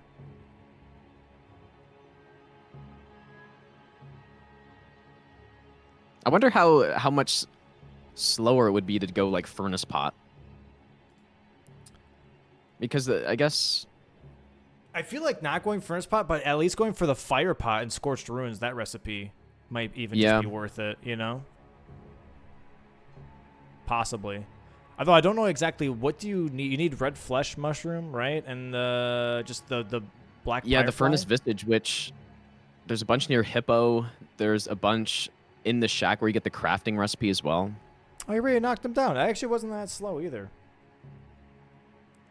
Yeah, but Chris will be grabbing his 13th square in just a moment here. Going to be going for that Midra's Mance torch. It's going to take him a while, though. Yeah, this is really, like, that's what I was saying. If Bushy probably still has time to go Lamenter Jail, and there's like a nice little jump. I'm sure people have done it to do the skip of the key. Like, it doesn't take long to get in there and just pick it up. Bushy really milking the knockdown of this first golem. He's got a bit of work left to do. Yeah, he might be able to get it before the next stagger. I think there's still probably time if Bushy decides to go torch after this, which I think is an insane decision to go for, by the way, but... Oh. Missed the door knife frame. Oh, he should get it here soon, though. He just got a nice little stagger here, so he has time to get some R1s in. Oh! Kill? One more R1. There it is. Okay. So he might, genuinely, if he does go for Lamenter Torch, holy. This would be just insane. He's going round table. He's going to upgrade Perfume Bottle. Oh, yeah. No. But, like, Torch is just insane to go for, I think. It is a little Probably bit. out of all of the things on this, Torch would be one of the last things. I mean, I guess there's not many options anymore, but... Dude, the turnaround would be insane, though. He goes for Torch, would snipe Chris on that, then has Perfume Bottle ready. It would turn into a Putrescent race. Yeah, which he has priority on. Like, he would win in that case. Yeah. But that's how bingo goes. You don't know what your opponent's doing. And so it's... yeah. Like, I just think Torch is such a... Like, that'd be such a tough call to make that. Oh, 100%. Because what Bushy's hoping for is that he just snipe Furnace Golem, but... Like, most players in Chris's position are just going to be like, okay, I'm not going to go for the fast one. I only need one more square. I'm going to go for the most unsuspecting square. Yeah. And I think Torch was the right call. I think as well, though, for Bushy here, like, one hell of a, pressure back in the late game here. Oh, yeah, 100%. Definitely did not expect this to turn out into such a, like, late game type of situation of 12-10, possibly 12-11. Yeah, he did a really good job, like, clawing back into this. Mm-hmm.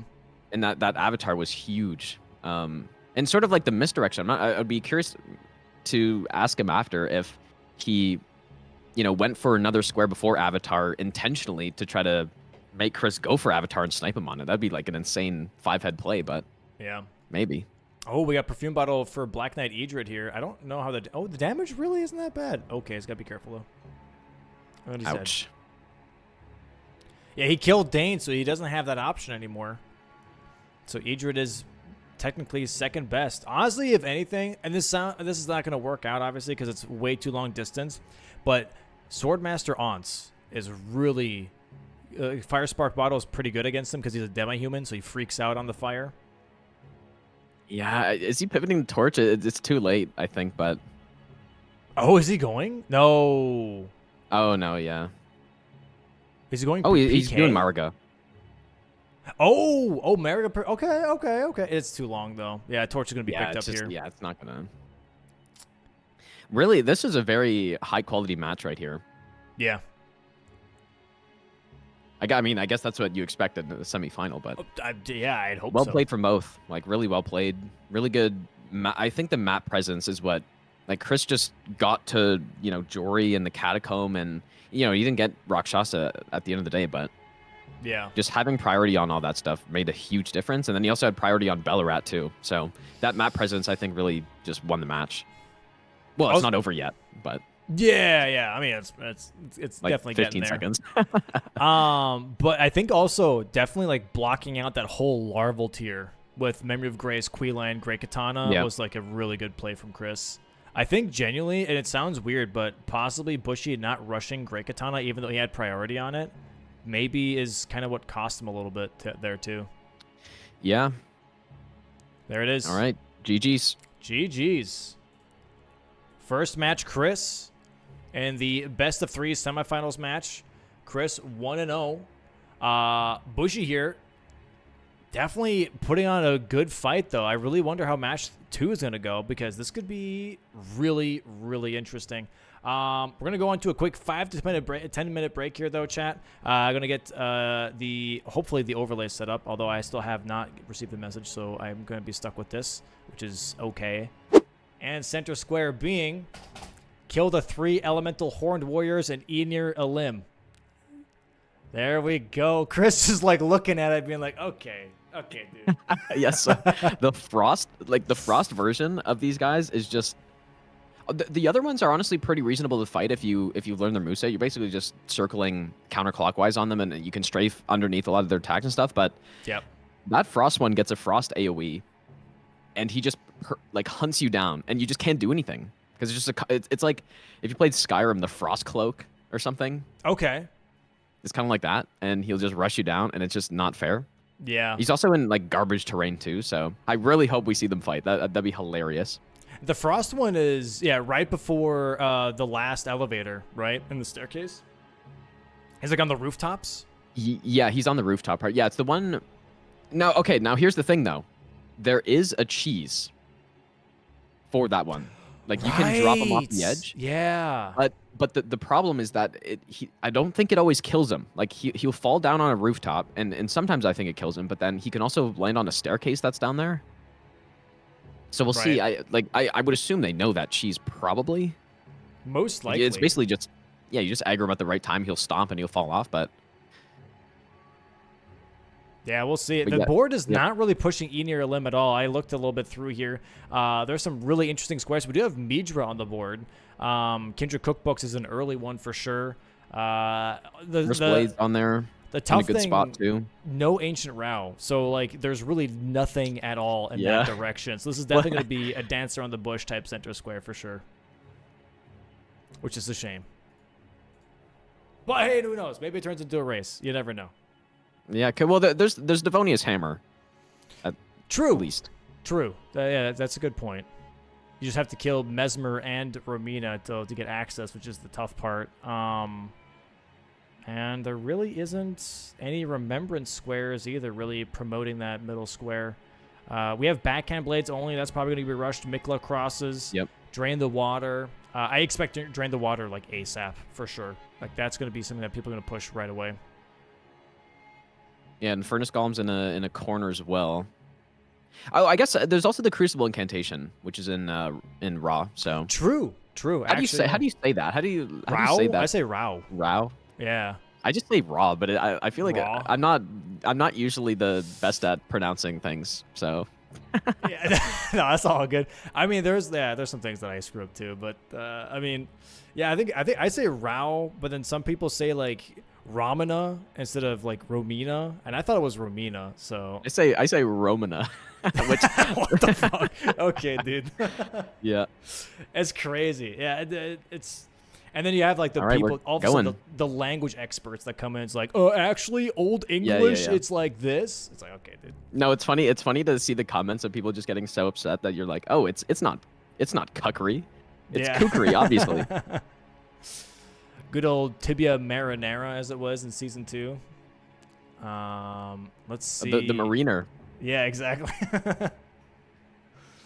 So we got Iris of Grace is interesting. Where there are only 2 of those, right? Iris of Just Grace. There's Avatar? only 2. Yep. Second one is in the jar room right before Ancient Rao. The right in front of the weird shaman that like does like the blood pools. Oh yeah. Okay. Yeah. So those are the only 2 Iris of Graces. So that kind of does promote Ancient Rao a little bit yet again, which is going to be interesting. And again, most of the time that's going to be for Queeline because you can only do Queeline or Jolanne for the Irises. So Queeline. yeah. wait, how do you say it? I say Quellen, which I think is actually I think for the first time it's actually right. Quellen? Quellen, yeah, I think so. Call him Bob Cut Andy. You can call him that too. Yeah. Okay, so Migla crosses here from Chris. Really far ahead though. I wonder what was Bushy doing actually. I kind of missed that early on where Chris like already is really far ahead here on Castellantis Bridge. Whereas Bushy got his first cross as well, but going for the which cross is this? Which grace? This is the Bellerod grace, but I don't know exactly what the name is. 3-path cross into like gate or Gatefront I don't or remember. something. Yeah, it might be Yeah, something Gatefront. like that. I think you're right. Yeah. It's gotta be Gatefront. It is. Let me pull it up. It is main gate. Wait, main gate cross apparently. Main gate cross. Interesting. Okay. I knew there's gate in there somewhere. But yeah, no, I think looking at it more, there is some raw ruins in here, like Iris of Grace, Devonia's Hammer, the Crucible incantations. So we might be, I don't know, there could be a play of that. But yeah, I suspect right now we probably see some Curse Blades soon. Surely no one will die to them. Hey, it's Dream of happened. Water's good. There's some cool pickups for Curse Blade as well. Like either people do the double at Morth Runes, the one that's like right in front of the Revered Ash, and the one that's like hidden for the Skidoo Fragment. Some people have been doing the one at the very beginning, Graveside Plains, and then into the one that's next to Egon. Actually, there's like one in the forest. So yeah, well, those have got to be the fastest too if you're just trying to rush it. But yeah.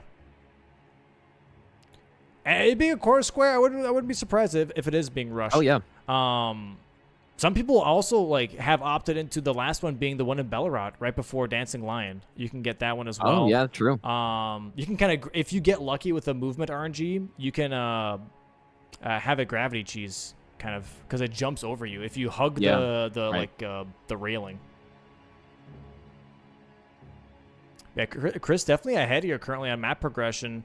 Going towards Fort Reprimand already, taking the Spirit Spring. Bushy currently grabbing that Egon Grace, and then going down to Tiolier.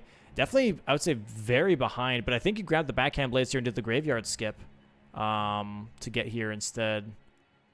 Yep. So, at the very least, has a weapon. Chris, I don't think has a weapon at all. No, I think he's just rushing for crosses here, right? Yeah, I think he's just full... And just getting some map progression. Like, I think that's a very reasonable play. Oh, Bushy not getting the Tiolier skip here, though. Has to quit out before he gets fall damage. That is a bit of a tough it's always position. tough. Yeah, in early in bingo matches, I feel like these types of mistakes, they're kind of amplified a bit. Because it's so important to get off to a good start. Whereas later, maybe, you're kind of doing other things than your opponent, so maybe it doesn't matter as much. Yeah. Yeah, this is tough. This is tough for sure.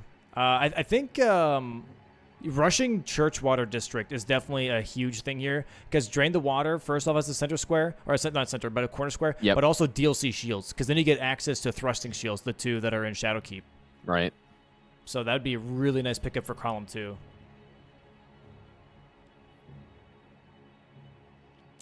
Skidoo fragment pickups. I guess there might be people who don't know what the center square means. Like I don't know if we explained it, but there are 3 so the horned warriors are those big guys that are very mean in Enter Ilum, and there's a lightning one, there's a frost one, and then there's a wind one, right? Yeah. And so as you progress through, they're kind of in the main areas, and the first is lightning, second's frost, third's the tornado guy. So they're very mean. Yeah, they're very, and they have like no poise. Like you can't stagger them, I think. Like you can't micro stagger, I should say. Right. Definitely cannot micro stagger. Yeah. Well, not that I've seen at least. Yeah, I've not seen any. I know you can stagger them, but I don't think you can. Can you even knock them down? Probably not. I've never seen it, but maybe you can. I'm sure there might be like some Ash of War that can do it or something. Yeah, maybe. Yeah, it's kind of crazy. That's what I mean. Like, no one's ever really done, a lot of fighting with these guys. So I really wanted to see that as a bingo square to see, like, how do they deal with it on the fly with these big guys.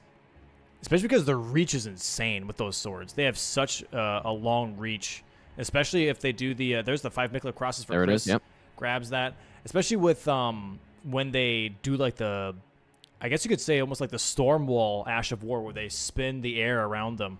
It has insane range. Yep. Yeah, we might be seeing Moore's armor set combined with... You said there's shields on here, right? Yes. Row 2, column 2. Okay, yeah, so there's a bit of synergy there. That's another...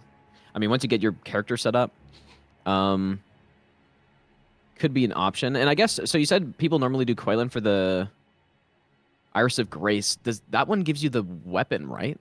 No, that one gives you the ash, the weapons occultation. Okay. Yeah. Gotcha. Which is interesting because there aren't any DLC ashes on here because that'd be a nice little combo play if you're able to pull that off.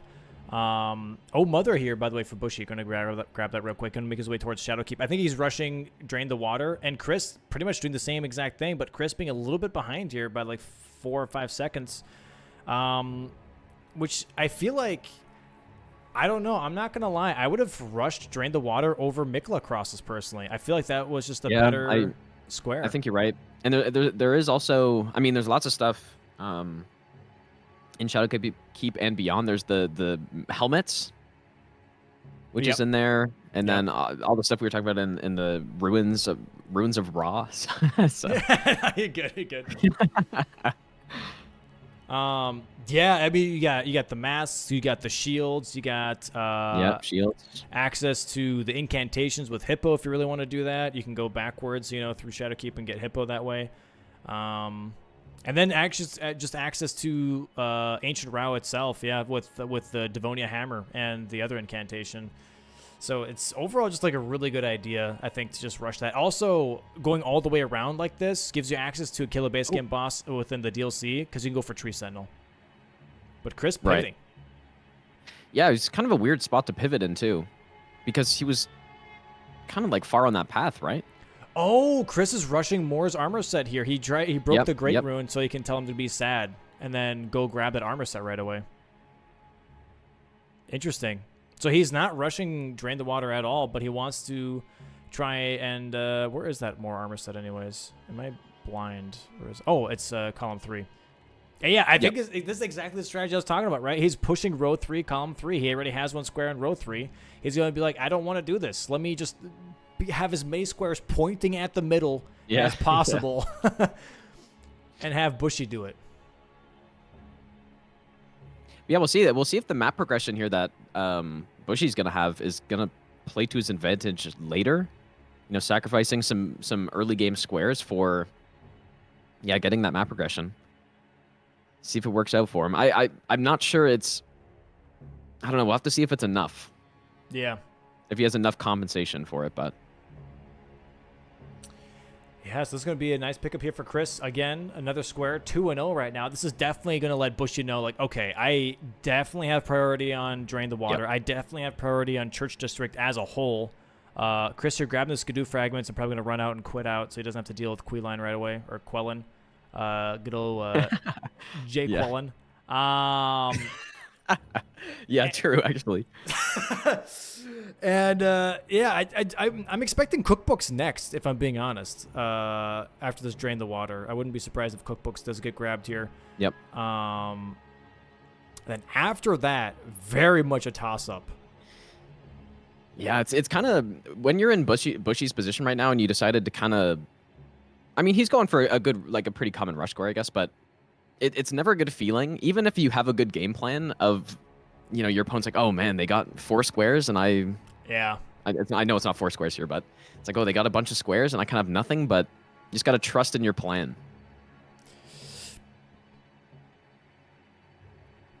Doing the good old sneaky deaky, getting past the Fire Knight here, going to be draining the water in the next, like, 15 seconds. I think Chris still doesn't have a weapon, by the way, which is the crazy part. He's just rushing collection square after collection square, and then afterwards going to go and upgrade. He's like, you know what? I don't have to have a weapon for these squares.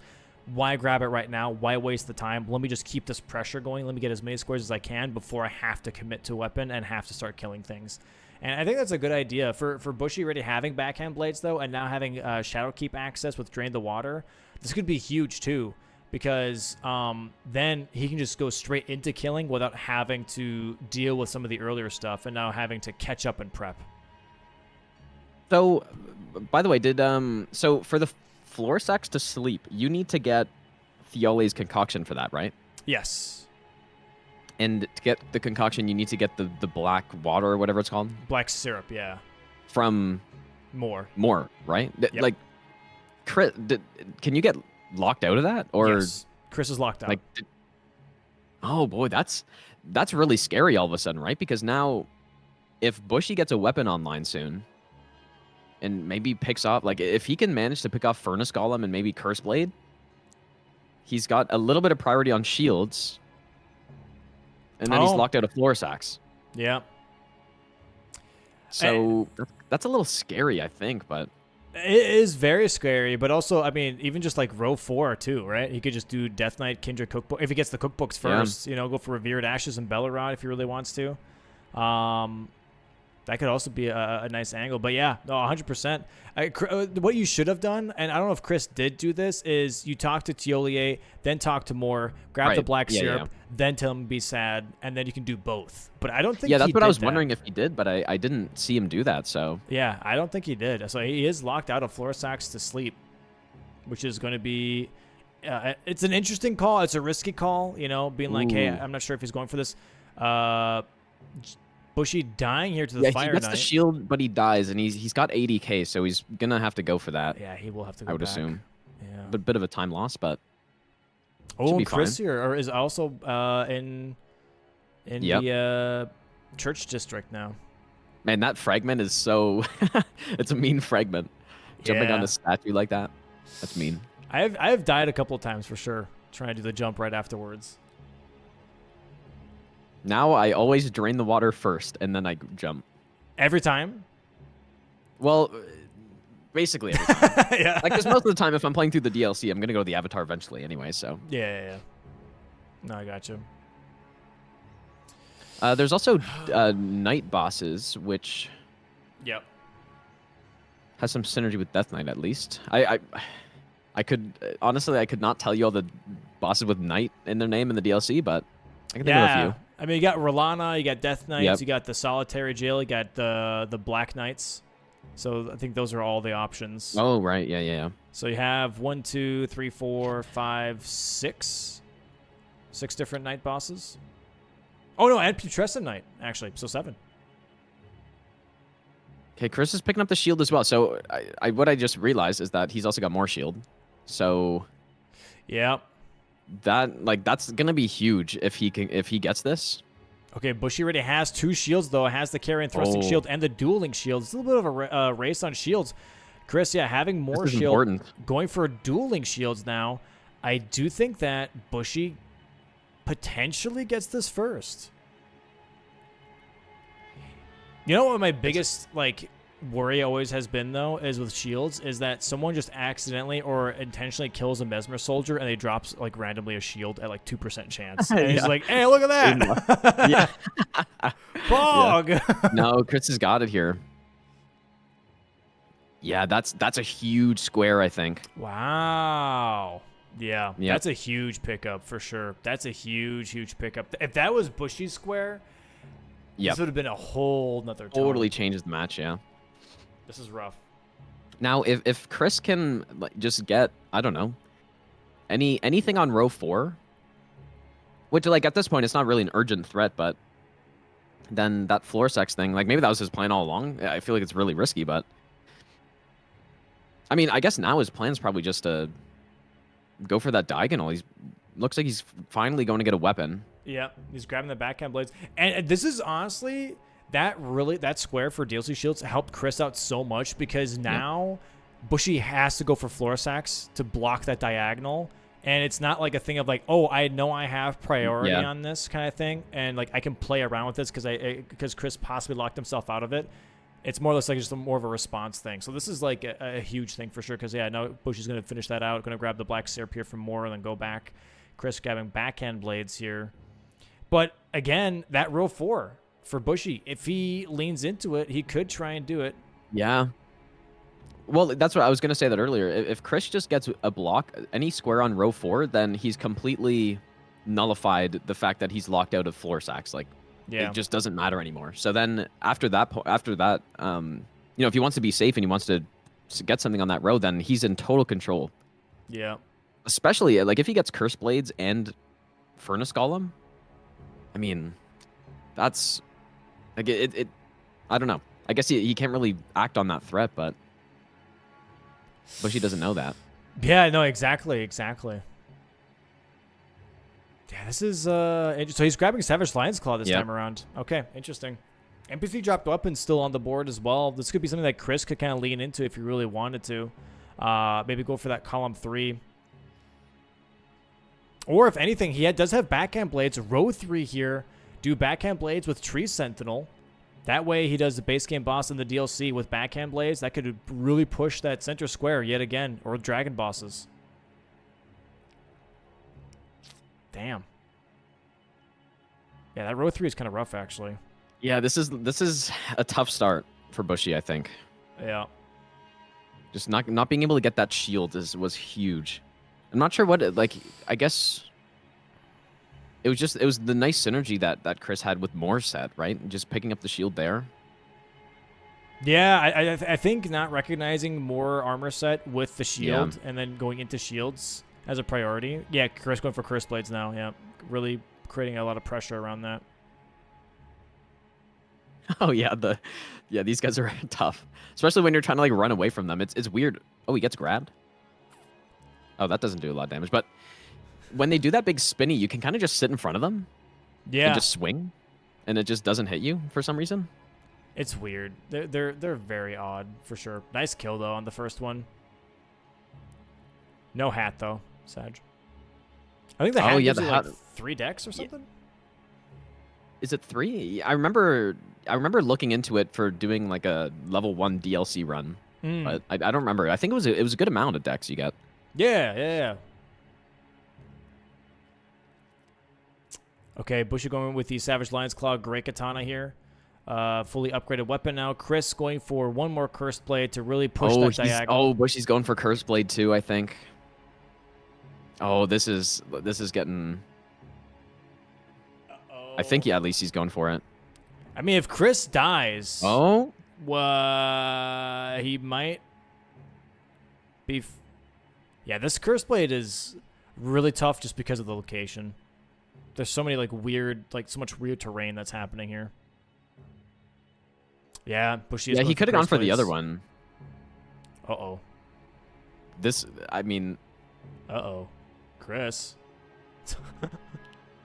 This would be huge if Bushy can get this. Like, this is very important. Yeah. Yeah, it blocks out that row 1 diagonal, and it can really push that column 1 for Bushy if he gets it. Oh, wow. Dude. He's kind of getting destroyed here. Oh, here we go. The spin to win. Chris literally having to go on horseback to get Bushy away from this thing. And he dies. That's not good. Dude, this is, yeah. Oh, here's the grab attack now. Gets rid of that ritual shield. They're kind of putting on a clinic here of how to not fight these guys. There's that. Oh, the dog's aggroed now. Yeah, the dog's coming in too. Oh, this is a disaster. Chris is down to 1 flask. Oh, and he's getting knocked off the horse. Uh-oh. Yep. Oh, the dogs. Oh, and he gets it. Oh my what? Dude, God, he just said, I don't care. I'm just swinging at this point. That is crazy. Oh, and he died. He should. I feel like he should have not gotten that. I'm not gonna lie. Like Wow. everything was against him there. That was crazy. Yeah, the dog. The play to just start swinging. Yeah. Yeah, see, now it's And really gets a tough for little Bushy. Now it's like, okay, floor sacks, but also row 1, you know? Yeah, the threats are just, they're everywhere now. Like, when you're in Chris's position, there's so many good squares to go for that build up numerous threats. Like, he can kind of just do anything. Mm-hmm. Yeah. I don't know. I guess for Bushy, honestly, I still feel like row 4 is something that he should not ignore, though. He should really be eyeballing those Kindred cookbooks and really lean into possibly being able to bulldoze row 4 as a pressure point.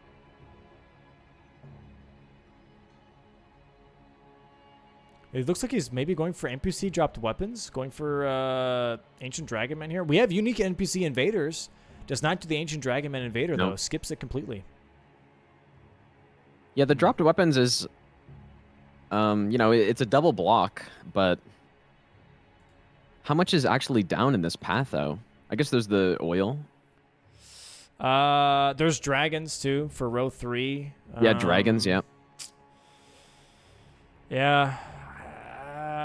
Floor sacks, I guess you get access to floor sacks by killing Ancient Dragon Man. True. Yep. Yeah, a couple things. It's not... But yeah, maybe that's his goal. Maybe he's eyeing the floor sacks right now or something, but... I hope he does, so we get a game 3. I'm not gonna lie. I think if he does go for row 4, I think he's got a really good shot at it. Yeah, I think so too. Yeah. Chris going towards Gaius.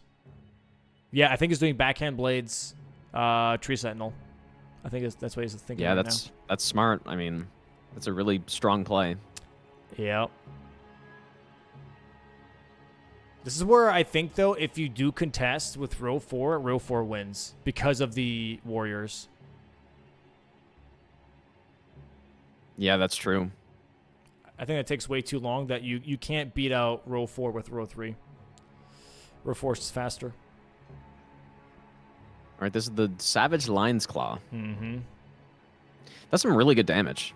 Yeah, and I mean it's also like it does a triple hit too, so you build up the frost and everything. Yeah, I don't like the tanking of it though, like because okay, well, it gets away from that, but just feel like it's risky. It is risky. It is definitely risky, but it can pay off. We've had some Ancient Dragon Man races where Bushy did this, and he actually caught up and sniped.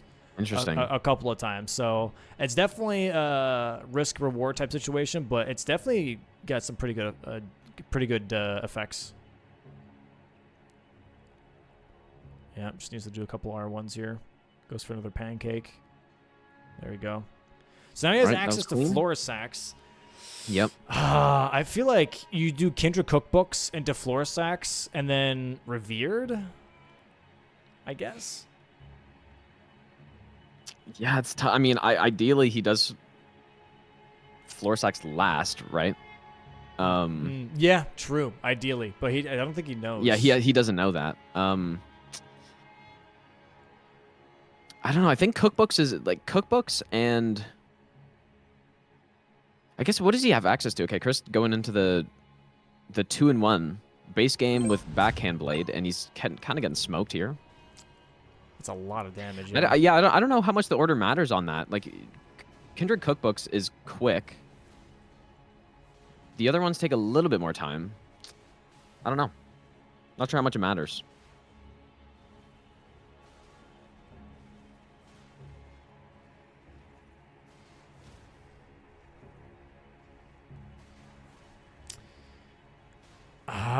Damage not too bad here. Did already get 1 bleed proc, which is nice. I wonder if he rushes dragons after this at all. Another bleed proc too. I don't know. This is a weird toss up for Chris. Does he actually push row 3 after getting this, or does he go for something else? He definitely can, because he's kind of so ahead on most things here that he can almost do anything. Yeah. So yeah, if he wants to go dragons, I mean, I think probably once Chris does this, Bushy's gonna block dragon. There it is. So there it is. Yeah. Yeah. So he's probably gonna go block dragon, I would assume. Like I really think it's already getting to the point where Bushy has to go for his bingo almost. But if Chris just all Chris needs to do is just block off that bingo, and I don't see a way that Bushy can come back here.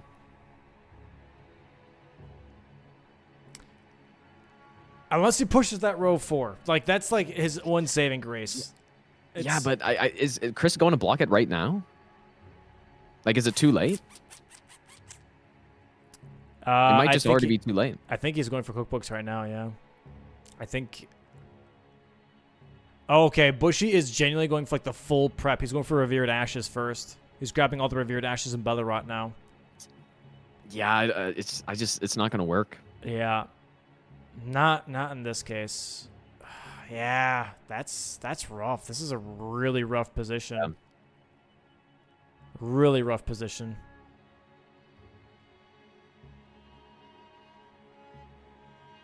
Or wait, do the Kindreds like leave or something when you kill more? Well, were they not there for Chris? I don't think he was there. Maybe. Oh, did he lock himself out of that too? I don't really know how that works, but... Uh-oh. Well... Okay, it's back on. Yeah, and now Chris is in Bellerot now trying to catch up to Bushy with Revered Ashes. Oh, I mean, that's... That could change a lot. Oh, wow. Is that actually... Can I search this up? Like, is that actually how it works? I mean, it would make sense because Moore is friends with the Kindreds, right? Yeah. So I guess, like, killing him is, like, killing all the other Kindreds. What a huge mistake that could turn out to be with Moore. Like, not leaving yourself more options to, like, block this row, right? More options. Because more, but that's it. Sorry. Has everyone gotten hit by that scorpion so far that sneak attacks you in Bellerot? I feel like I've seen everyone get hit by that. Dude, the timing's kind of weird sometimes. I don't know. Well, if you just run on the left side, he just misses. Like, yeah. Oh, yeah, true. It just doesn't reach you. I don't know. I roll it now, but... Okay, yeah. But yeah, Chris not leaving himself enough options to block on row 4 just... And now he's going for the... Like, maybe he thinks Bushy's going for Death Knight right now, and so he's like, oh, yeah, I'm just going to block. But then he's got to be thinking, if he doesn't get the... Like, if he gets, sniped here, or doesn't get the squared, like, it's... What does he do? It's done, almost. Bushy doesn't know that, though. But... Yeah, I wonder if Bushy does know about the cookbooks, though. And we just didn't know. Because if he does, this would make way more sense as to why he didn't rush it. Right? And just going for Revered Ashes. Yeah, that's true. Yeah, you can't. Yeah, oh boy. Okay. So, yeah, maybe he's one step ahead, being like, okay, well, he's locked out of cookbooks at the very least. He might also be locked out of floor sacks. Well, let me prep the other stuff. Let me go for Revered Ashes. This could turn really quickly. All of a sudden, all of a sudden, this is in Bushy's favor here. If he picks, he has to. So assuming he gets this, he has to pick correctly. He has to go Death Knight. Yeah. If he doesn't go Death Knight, it's probably over. Unless Chris. Well, I guess Chris has no other option. So. Yeah, he just has to. But if Bushy does Revered Ash straight into Death Knight, it's literally GG's. No, you can't do anything. And Bushy's probably going to recognize that at a certain point. Like, you probably can't safely assume that he's locked out of floor sacks, but he's going to see at a certain point, it's like, oh, he hasn't done the block yet. So I'm just going to go for it myself. Yep. Both going to Morth Ruins, so you're going to be grabbing the Revered Ash right here, and then maybe grab the Revered Ash in Bonneville as well as their last 2 that they need for level 5. And then, yeah, it might be a race to Death Knight. And I have to say, I think that might be a race that Bushy wins. The Death Knights, do they bleed? They do not, but with cold and also, in this case, with like the crouching R1s, they do micro stagger a little bit. Not every time, but like the charged R2s and stuff. Yeah, Bushy's going for the other Revered Ash here. Chris going for the same one. Yep. Yeah, just in this ravine. Oh! Oh! Wow, that was kind of insane. What? That is genuinely crazy. But yeah, Bushy's going to snipe this. Yep. And Bushy going straight to 3-path cross. He's doing Death Knight right afterwards because he has to go across the bridge for the Fog Rift Catacomb. Oh, why are you not sitting down, Bushy? Wait, you only need 7. Oh, he needs 1 more, I guess. He's going for the Ailing Village. Yeah. You only get 4 unless you kill Dancing Lion. Then you get 5 Revered Ashes because after Dancing Lion you have that one altar up the elevator. Yep. So he needs 3. Okay, that makes sense. I was like, wait, yeah, 5. What are you doing? Chris going for the other Revered Ash at Elak River that is on the way to this is Bloodfiends. Bushy has a really good chance all of a sudden. Yeah. Yeah. Like a really good chance. Oh, this is surely not scripted here. Okay, quits out.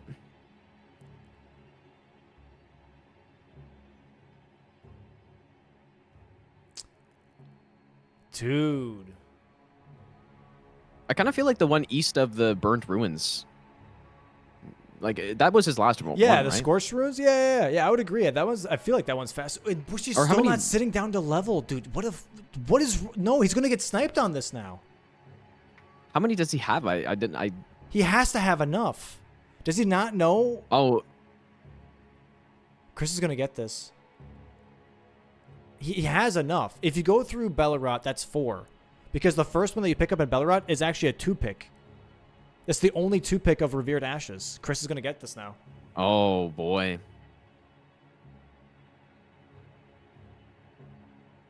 Yeah, and that does it. Wow, what a mistake. Why was he? I think he might have been going for sort of a I don't know, like maybe he's gonna go do Death Knight first or something, or just try to delay as much as possible. But I don't see why you would ever do that. Yeah, especially being behind 5 squares at that point in time. Dude, wow. that was a big mistake. Wow. That it's I don't know. It's over, pretty much.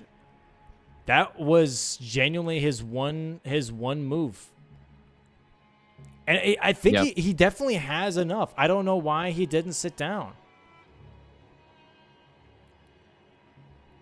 Yeah, and I think he was maybe just trying to do a combination or trying to just delay it and hold on to it. But I don't see why you would there's just no reason in the position he's in right now. Yeah. To hang on because it's like there's just I don't know you can't afford to hang on to it. So literally no reason. No reason at all. He still has some bingo line options. He's got the diagonal. He's got the row 5. He could still kind of, if he plays it right, he plays his cards right, he could maybe lean into this, but this is very much a possible Sisyphus type situation where it doesn't matter what you do. It's not going to turn out that the way you damage want is to. just insane. Yeah. On that Fire Knight. You know what sucks is I really wish, and I say this every time I see the one Fire Knight in front of Mesmer's, is the cool like after fire effect of each of their fire swings, of the sword swings. We don't get that as an Ash of War. Yeah. And it's like, why don't we get that? It looks so cool. I would love to have that. What a bummer. Convergence mod, please. True. Put it in the game. Yeah. I'm sure they will, yeah. All right, where are we heading right now? So Chris is maybe... There's oil over here. Yeah, oil. Ah, dude, what a fumble. What a fumble. Yeah, that's tough. Yeah, that's really tough because he was in position to get that square by a decent amount, like just the perfect situation really for Bushy, because he would have gotten that square and Chris would have wasted all of that time picking everything up and just about to level it up, and then he gets it just before, like the perfect waste of time. Yep. And then he would have been ahead on Death Knight if he picked it. So like there was basically there was a very high chance he just straight up won the match right there. Yeah. Damn. Dude, what a shame. That could have been a huge pickup. Yeah, I am kind of curious if like what the idea was there, or if maybe we missed something and he didn't have enough, and he was I don't know why you would go there. Like I'm fairly certain he did have enough. Based on his reaction, he had enough. But he was just like, I shouldn't have waited. That's what the reaction seemed like anyways. Like, I shouldn't have waited type of reaction. But I guess one thing too that maybe we're not considering is that he doesn't know. Like maybe he knows that Chris is locked out of cookbooks, but he doesn't know he's locked out of floor sacks, right? So maybe he was thinking, oh, he's expecting the floor sacks first? Yeah, like maybe he's just trying to hang on to it and I don't know. It still kind of doesn't make sense, but maybe he was thinking about something like that. Yeah, there is that last block. Chris now, full majority. And that is pretty much 8-1 right now. 7 square lead for Chris. 5 more squares, and honestly, he has the whole board to pick whatever he wants. Yeah, full control. There's really almost nothing you can do at this point that is a mistake. Every square is good. Yep. It's fun to play when you're in that position. It's not fun to play when you're in the other position. Yeah, I bet. I bet. I literally cannot do anything now. Oh, man. Yeah, that's tough. Yeah. Like a very close game on the first one, but in this one could have been a huge comeback. It would have been an insane Hail Mary. It would have been a great possible entry into Game 3, but sadly not.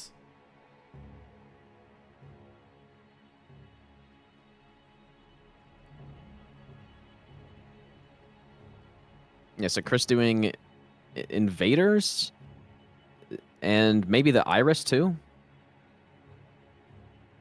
Combination, and it just he can just simply pick anything he wants at this point. Nice blind spots. Yeah, blind spot's so good. Yeah. Really nice. Oh man. Oh boy. Oh, he's kind of green. He's kind of green. That's crazy. Dang. Not respecting him. Not respecting him. Yeah. That's actually the extra R1 didn't go his way this time. It did on the curse blade, did not this time. That's the classic greed right there.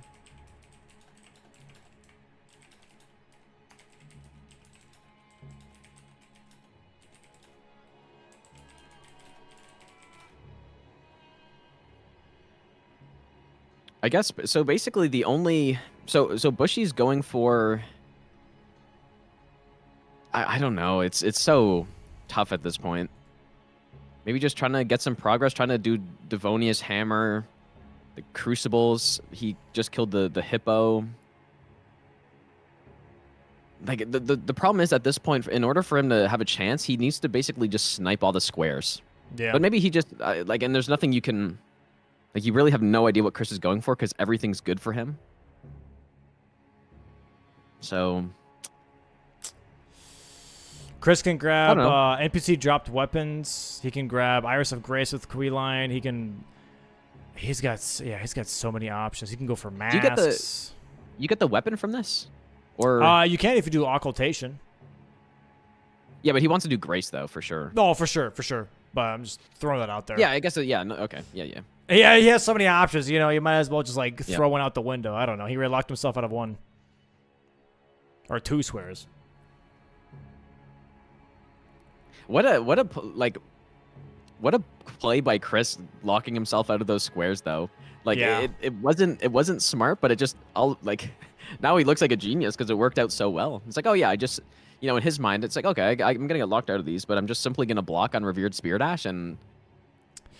Yeah, and I'm good. But I wonder what Chris thinks Bushy was doing at this point, because Yeah.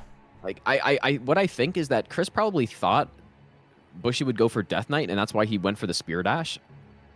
And but Death Knight's still not marked, so like if I was Chris, I'd be wondering like what on earth happened if he was going for Spear Dash, which is, I mean, Well, he knows I at think the it's very pretty least it obvious was play. snipes. He definitely knows it was at least snipes because Yeah. having one square at 40 minutes is very, very unusual. So, oh yeah, 100%. but definitely not knowing exactly where those snipes happen is going to be tough because all you see right now is drain the water. But then again, he's in such a position where I feel like it doesn't really matter either, where he doesn't have to worry about at all where Bushy is because he has the whole board to play with. So it's like, okay, whatever gets marked, cool. I'm just gonna play around. Yeah, with you just do squares. Like you just simply do squares at this point. And like he's probably gonna try to stay away from the squares that are the obvious ones. Like I mean, he could go do jails right now. He could do dragons. He could do. I mean, he can just do anything. Yeah, Hopefully, he goes fights the horned warriors in Enter Ilum though. it would be nice to see. It really That'd be kind would of sick. Yeah, Chris grabbing here the second Queen line for Iris of Grace later. Also grabbed the Grace for Egon, which is going to be the Ancient Dragonman Invader. So I think he's going for both Iris of Grace and Invader squares, which makes complete sense. Double up on those, might as well. Yeah, and Furnace Golem is still there as well.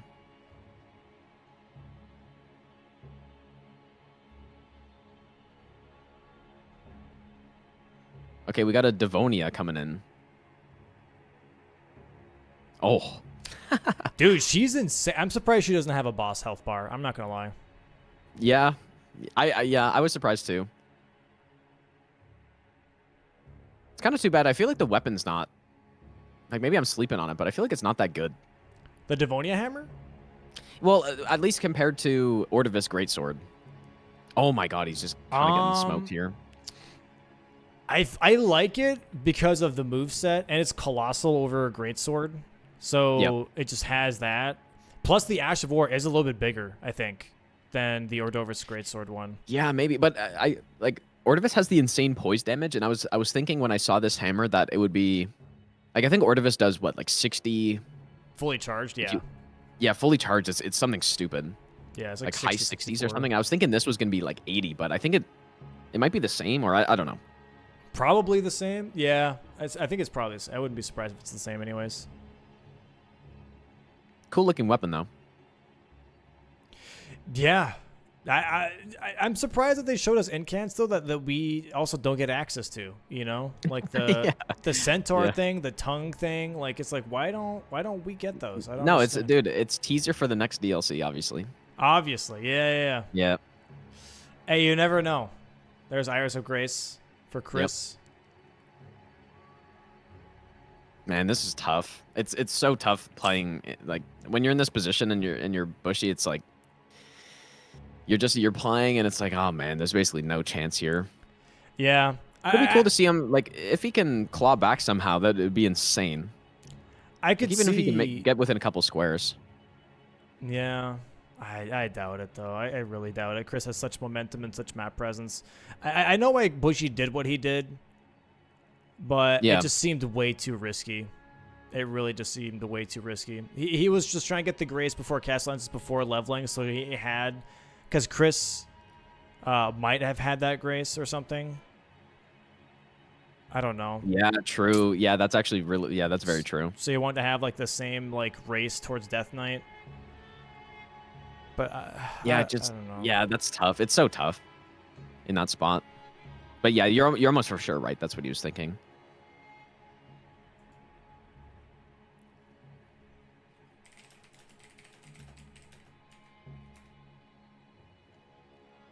Yeah, so I guess at this point, Chris is probably thinking, it's like, okay, so now Bushy's got priority on the Crucible incants. He's got, I guess a head start to enter Ilum if that ever happens, but not really anything he's scared of at all.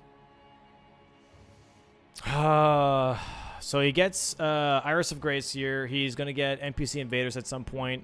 There's incantations for Bushy. Yep. Has 2 squares now. Devonia's Hammer and incants. Chris doing the gritty. Yep, that's mean. What a dumbass. Furnace Golem here should be picked up here very soon, I think, after NPC Invaders.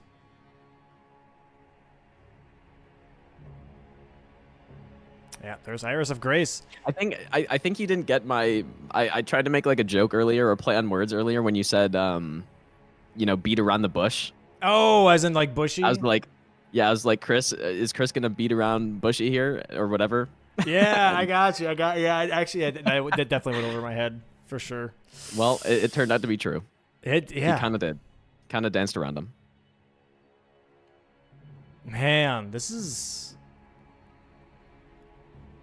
Damn, I'm so bummed. That would have been such a huge comeback, dude. That would have been insane. Yeah, that would have been insane, yeah. And then, like, match 3, you just have no idea what's happening because it's like Chris had a commanding lead, but then, just locks himself out too many times. Yeah. That's what's really nice about Bingo, though, is that when you're playing against someone like Chris who is so fast, and I remember in Season 1 when I played against them for the first time, kind of what was happening here was almost similar to what happened in our game where, he sniped some early squares. Mm-hmm. I was behind, but then there was like some last chance bingo or last ditch effort bingo that I was able to get priority on. And then so even though you're down so many squares, you still have a chance, right? Yeah. No, I think sometimes like players either just get in their heads or just are blindsided by it because there's so much, not of your color on the board. Yeah. So then you're just like, oh God, I got to like just be on the defensive without recognizing that you could really pressure the board in your own favor. Yeah, Chris going for masks now. Yep. Yeah, this is Wego. Wego. Good old Wego. How do you spell that? W-E-G-O. Oh, really? Okay. Yeah, just good old Wego.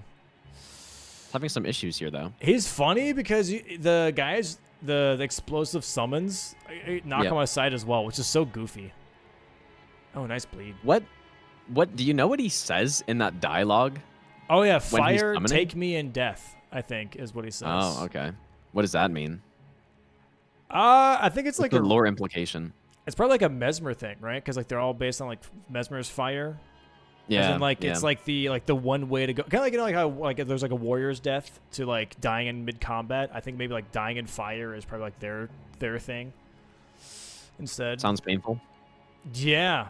I mean, I don't know if you've ever seen Game of Thrones, but I have not actually. Really? Okay. There's like I don't really watch shows. I just play Elden Ring at this point.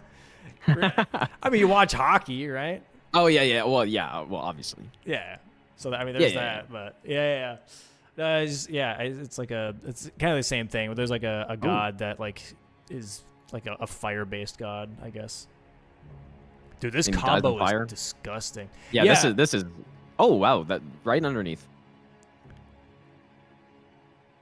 It's called like the sword of no, not the sword. The Lord of Light. Apparently, it's like all fire based. Like they sacrifice people to like fire and shit.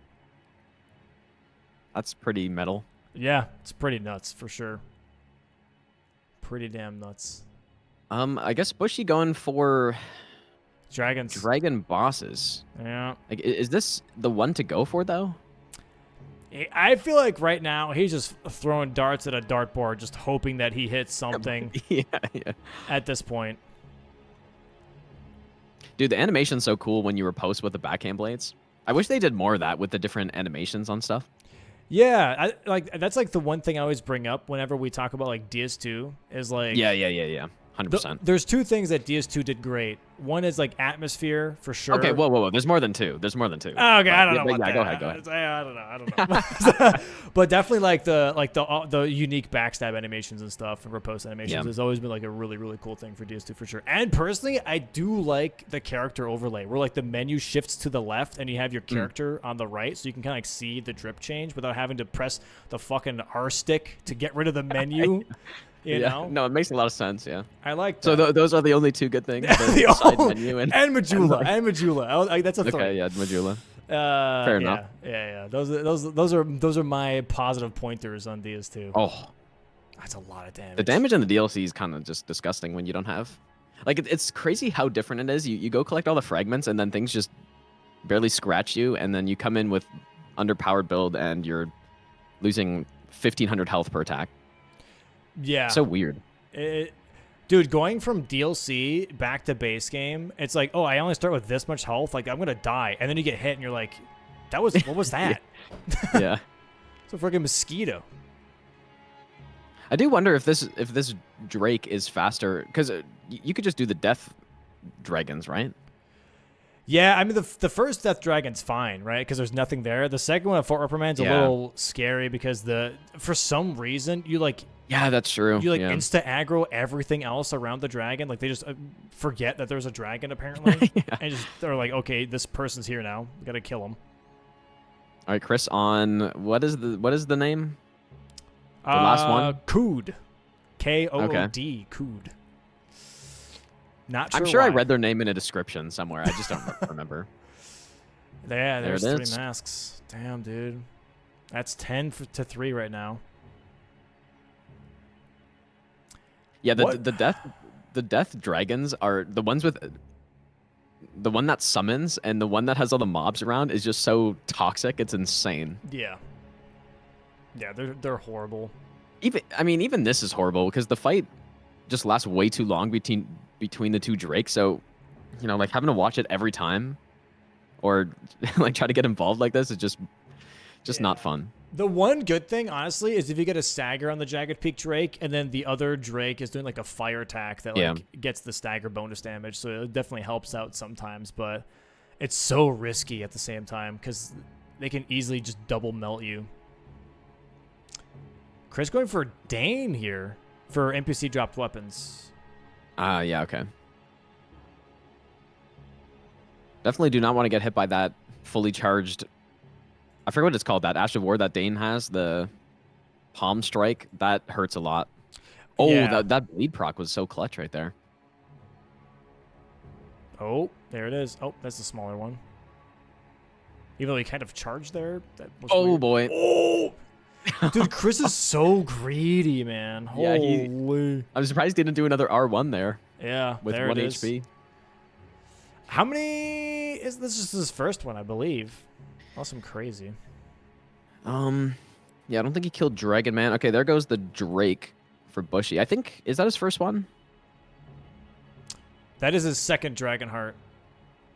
No. The sorry, Chris with his weapon. Oh, I think sorry. it was the first one, right? Yeah, I think that was his first one. And then he So still, I he still guess has 2 invaders though. Oh, that's right. Yeah. I mean, that's crazy. He's just really doing whatever he wants here. Yeah. He's gonna do Egon.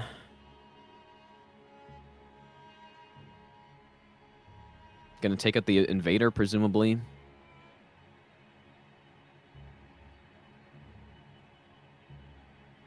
Oh, and you know what? I think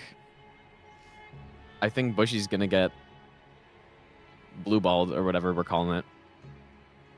Because he's doing the same thing. Yeah. Oh man, just so unfortunate. I mean, he already has one because of Ancient Dragon Man. Yeah, that's true. Chris doesn't have that. So honestly, if Bushy goes for Dane here and then into Egon as well. Oh, that is disgusting what just happened right there. That discus, yeah. The disc, and then it did the aim punch, and so his swing just totally missed from point blank. Oh, yeah. I thought they fixed that. Like I thought they fixed that on one of the patches, but then I don't know. Maybe someone was giving me false info, but clearly not fixed. I wonder. If Gino, sorry, not Gino. What the fuck? If Bushy snipes the dropped weapons. No, it's okay. I'll snipe it. I'll go in. Yeah, just log in real quick. A new challenger. Yeah, he should get the.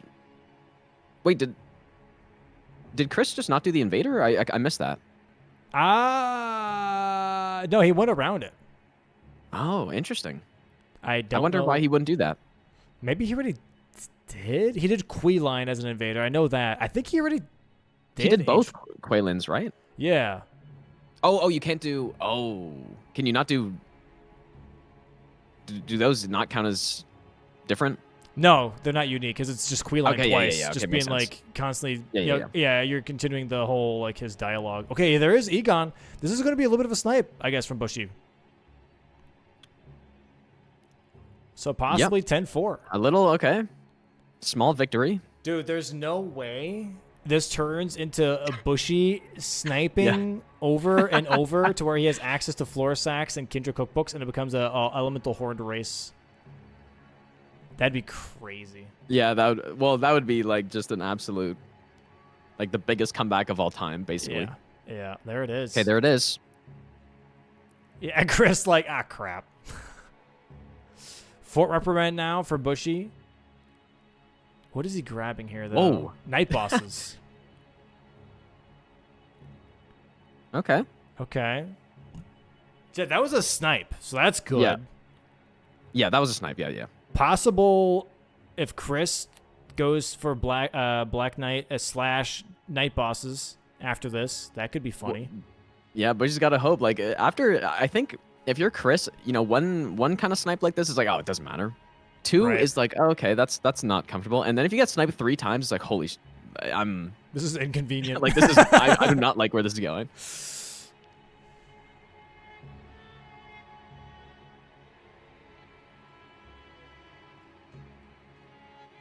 Yeah, but he's still playing. He's still going. So he has a chance. Maybe he just gets lucky. He's got to win the lottery here to come back, but he has a chance.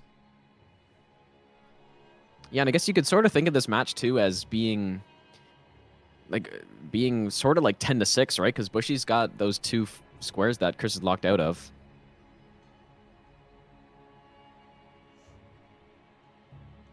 So I mean, maybe just a couple. Like if he gets 2 snipes, it's easier said than done. But then it's back to kind of being a match again.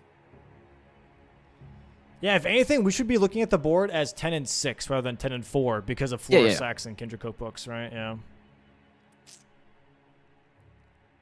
Chris talking to Letta here. Is he prepping Mesmer? Because he's doing the Hornsent dialogue? But what? For Horned Elemental Oh, for the Invader. Oh, he's doing the Letta invasion.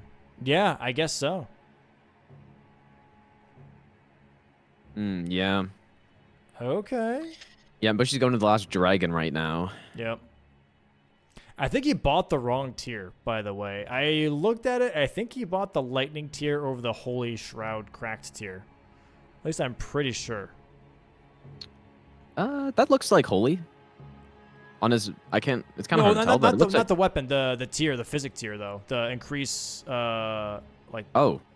Yeah, I think he bought the lightning one, not the holy one. But maybe I'm crazy. I don't know. But isn't he lightning infused right now? Is he? I can't. They both look the same. Well, I just thought I saw the lightning effect, but maybe not. Oh, maybe. Yeah, I don't know. It's. Oh yeah, you're right. Yeah, no, you're right. Oh, what the heck? Interesting. Doesn't switch to holy for the ghost flame. That's kind of weird. I feel like you would have. Oh, the vacuum. That's so annoying. That's some unfortunate. I mean, lightning's not bad either. He is in water, so. True. Wow, that's a really early phase 2. Not phase 2 necessarily, but just the AoE attack there. Really did not expect that. So yeah, so Chris is gonna clean up invaders here. Bushy's gonna get dragons. So what, like,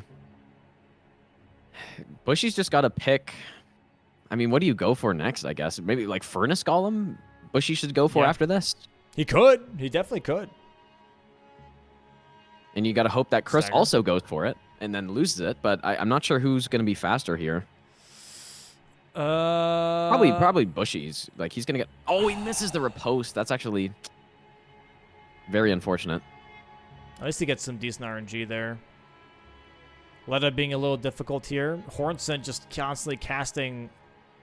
What even is that? I don't think you get that access to that spell. Oh, never mind. Hornsent. Well, he has like an insane version of the Wrathful Spirits that actually does damage. Yeah. And we get one. Like I could not believe how useless that spell was. It's something. For sure. And same with Rain of Fire when the DLC came out too. Okay, so Bushy's gonna get the kill. That is Chris's third invader. Why isn't he marking it? Do you have to wait for the? No, the Vanquished popped up, so that should be his third invader, right? Did he only do two Queen lines in this? No, he. Oh. Oh yeah, he didn't do the dragon. Okay, now he's gonna do it. Oh wow. Okay, yeah, he really did not have anything for that. Was he going for the Death Knight? After dragons. I mean, okay. Best case scenario, Chris gets this now and then goes for Death Knight for Bushy. Yep. Well, it's kind of happening again where Furnace Golem, like, no one wants to do it. Yeah, I don't know. Like, surely someone goes for Furnace Golem eventually. Well, I feel like for Chris, it's like you don't want to do the next easiest thing because most likely 100%. Bushy's going for that. And Bushy is like, Chris is probably not doing the next easiest thing, so I'm going to try and do the weird stuff. But at a certain point, you got to look at it and go, oh, no one's going to do that. I guess I'll do it. Yeah. And you just got to, hopefully you don't think that at the same time as your opponent. But at this point in the match, I'd be thinking, no one's done it. So I'm just going to go do it really quick and then, continue on my way. Okay, there's the invaders. That was fast, though. Damn. Yeah, that was really clean. Very nice. Furnace Golem now? Yeah, he should do it. I think he is. I don't know. He should do it. Site. He's going to maybe grab another buff. I definitely think this is the point in the match where no one's done Furnace Golem yet. You just go do it. He's grabbing. Okay, he's grabbing the Iron Wet Blade, so he's going for Keen. So he's definitely going for the Furnace Golem here, I think. Wait. CBD's pivoting out. What the hell? Bushy is pivoting out. Dude, I don't know what's happening. No, it's too late for Furnace Golem, and then he just needs one more. Oh, sorry. Yeah, he's going for it too, I think. Oh, boy. Chris is leveling, though, but Bushy is already leveled. No, he's sitting down, too. But he's got the worst weapon for this, right? No, Chris has a better weapon. Keen. No. Yeah, sorry, Bushy has the worst weapon for this. Oh, yeah. Oh, too bad he didn't make that call earlier because he ran all the way to the catacomb. It's so funny. It's almost like we start talking about Furnace Golem. Like, I guess everyone was thinking it, right? It's like, oh, that's still on the board. And now they're both going for it at the exact same time. You never know. There could be... Yeah, there could be an incident. There could be something. It really comes down to who's more efficient. First stagger ready for Chris. First stagger now for Bushy. Chris doing really... Oh, second stagger for Chris. Very nice, too. Oh, and Bushy gets punched in the head. Bushy gets hit. Dude, Chris is on point with those iframes. He's smoking them here. Oh, getting bad RNG. Too, yeah. Damn.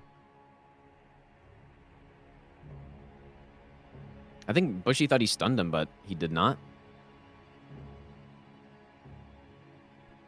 Oh, okay. Knockdown for Chris here. Gonna go for those backhand blades. It'd be devastating to accidentally take the riposte here early. Yeah, I think that's why Chris is doing the running R2. Oh, that is early. That is early.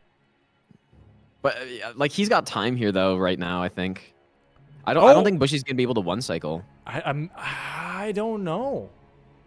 Or I could be wrong here. This would be. I wonder how good is lightning here. I can't see the health I'm pretty bar. sure this guy is. either stuns for a minute or 30 seconds. I'm not sure which one though. It's a long time. Like you have a lot of time to riposte. It's definitely a lot of time. No, Chris is gonna get it. Chris is gonna get it for sure. That's unless Bushy has enough damage here. Oh, he just whiffed. Oh, what the hell? Is that it? Yeah, he gets it. Oh, Bushy needed it, dude. And doesn't get the riposte actually missed either. the riposte, yeah.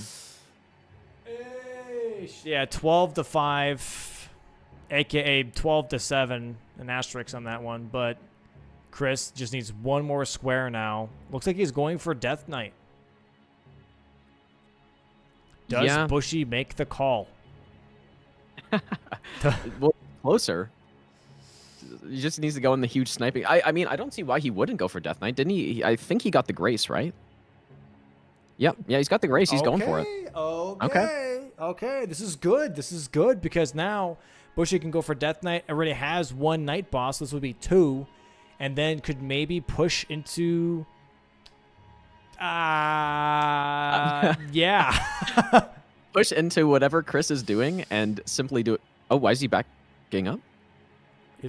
I don't know. Yeah, he's going... Does he... Oh. Oh, no, don't pivot. What is he doing? Money? So, swapping to Holy, maybe? Oh, yeah, okay. I feel like that probably wasn't worth the time loss, but you know what? It actually works out well because he has a comfortable time advantage. Oh, just kidding. Chris is going to pivot off and do something else. Pillar Path Cross. Chris is going for perfume bottles? Oh, nope. Yeah, maybe. Yeah. Yep. Gonna grab this from TLEA. Gonna then go for the Fire Spark bottle. I think you already just grabbed that at Castle Ensis. Gonna go for the Lightning one right afterwards, probably, and then. Oh yeah, so he wasn't going for Death Knight. He was just going for the Fire one, right? Could be, yeah. Yeah, he's going to Cerulean Coast now for the Lightning. Yeah. Yep, that's just GG's. about does it, I would say. That is GG's. Yep, it was so close to being a very close match, but. Dude, that revered Ashe. It's so... Yeah, that's just... Yeah, that's what just a brutal. gut punch. What a gut punch, for sure. Well, it's going to be after... Well, I mean, I guess, yeah, but Bushy... Like, it's just the greed play, right? Like, looking back on that's going to be painful because just, man, I had it right there, and I had Death Knight, potentially. Or I had at least a good shot, like a 50-50 at Death Knight, and then I just simply win. Oh. Oh, interesting. The lightning ram doesn't make you not be able to teleport there.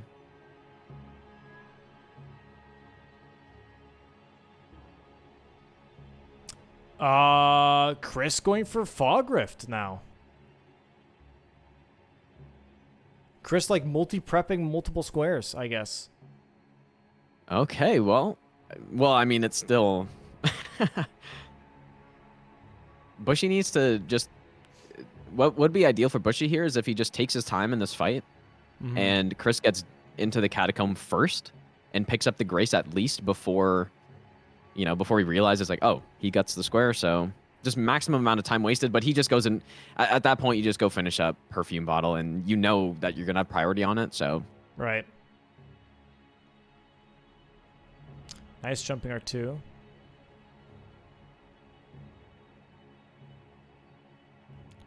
Should get a stagger here soon. I think they only have 80 poise, right? Yep, I think so. Oh. And man, their cape is so cool. Yeah, it's very get that sick. cape? Because they hate us. Yeah, they do. Well, no, it's the second DLC. We will get the Crucible tongue. We will get the what else is the Crucible like? Oh, the Centaur. The Centaur thing. We'll get big cape. I do wonder that there were apparently rumors that they might be backtracking on saying this is the only DLC. Really? Yeah, there were rumors. Chris is actually backing out of the catacomb right now. Yeah, I think he's just multi-prepping. Yeah, he's just prepping everything just so he can respond to anything, which is very smart, like very high percentage play. Yeah, he's literally just like waiting. He's like, okay, I'll prep this, prep that, wait for something to be marked. That makes like that's actually just the best idea, right? Because yeah, the only way you can lose in this situation is by committing to squares that you're behind on every time. That's the only way. But what if they both just start prepping? Yeah, well, yeah. So he's going to see that and just maybe finish up perfume or literally do anything and... Yeah, I think he just finishes perfume here for sure. Goes for Lamenter Jail. Yep.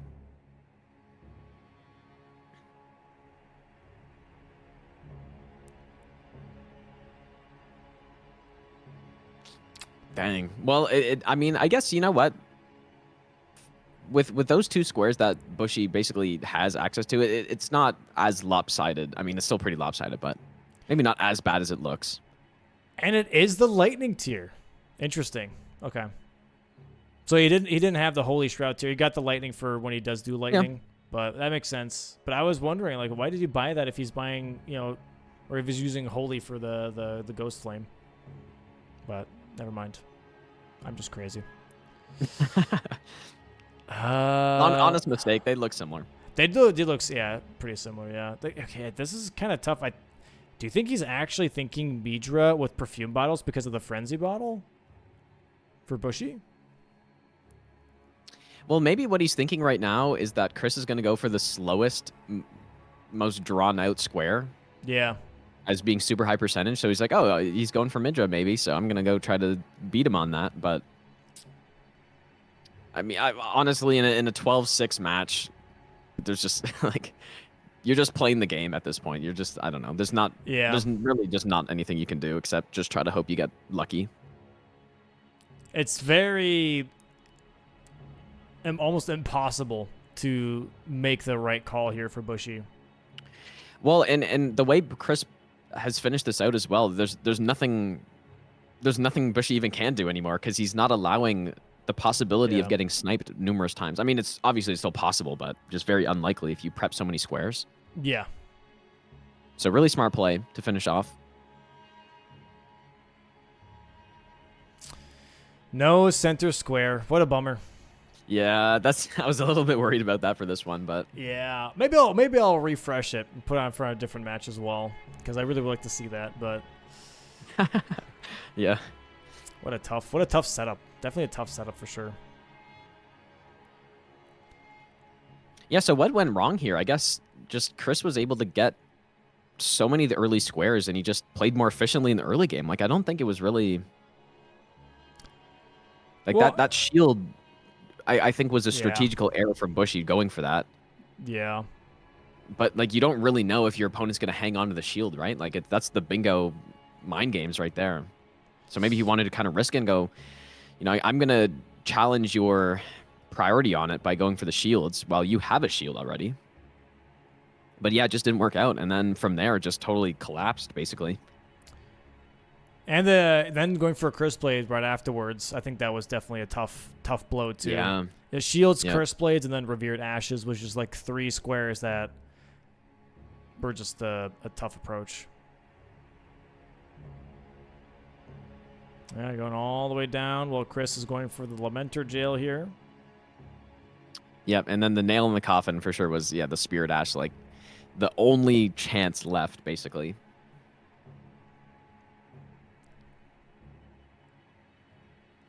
Crazy to think about how different this would have looked if he rested and upgraded his Spirit Ashes there. Oh, it would have been an insane match, I feel like. Oh, and then he dies to gravity. Yeah, I mean, this is about to be over in a second here. Yeah.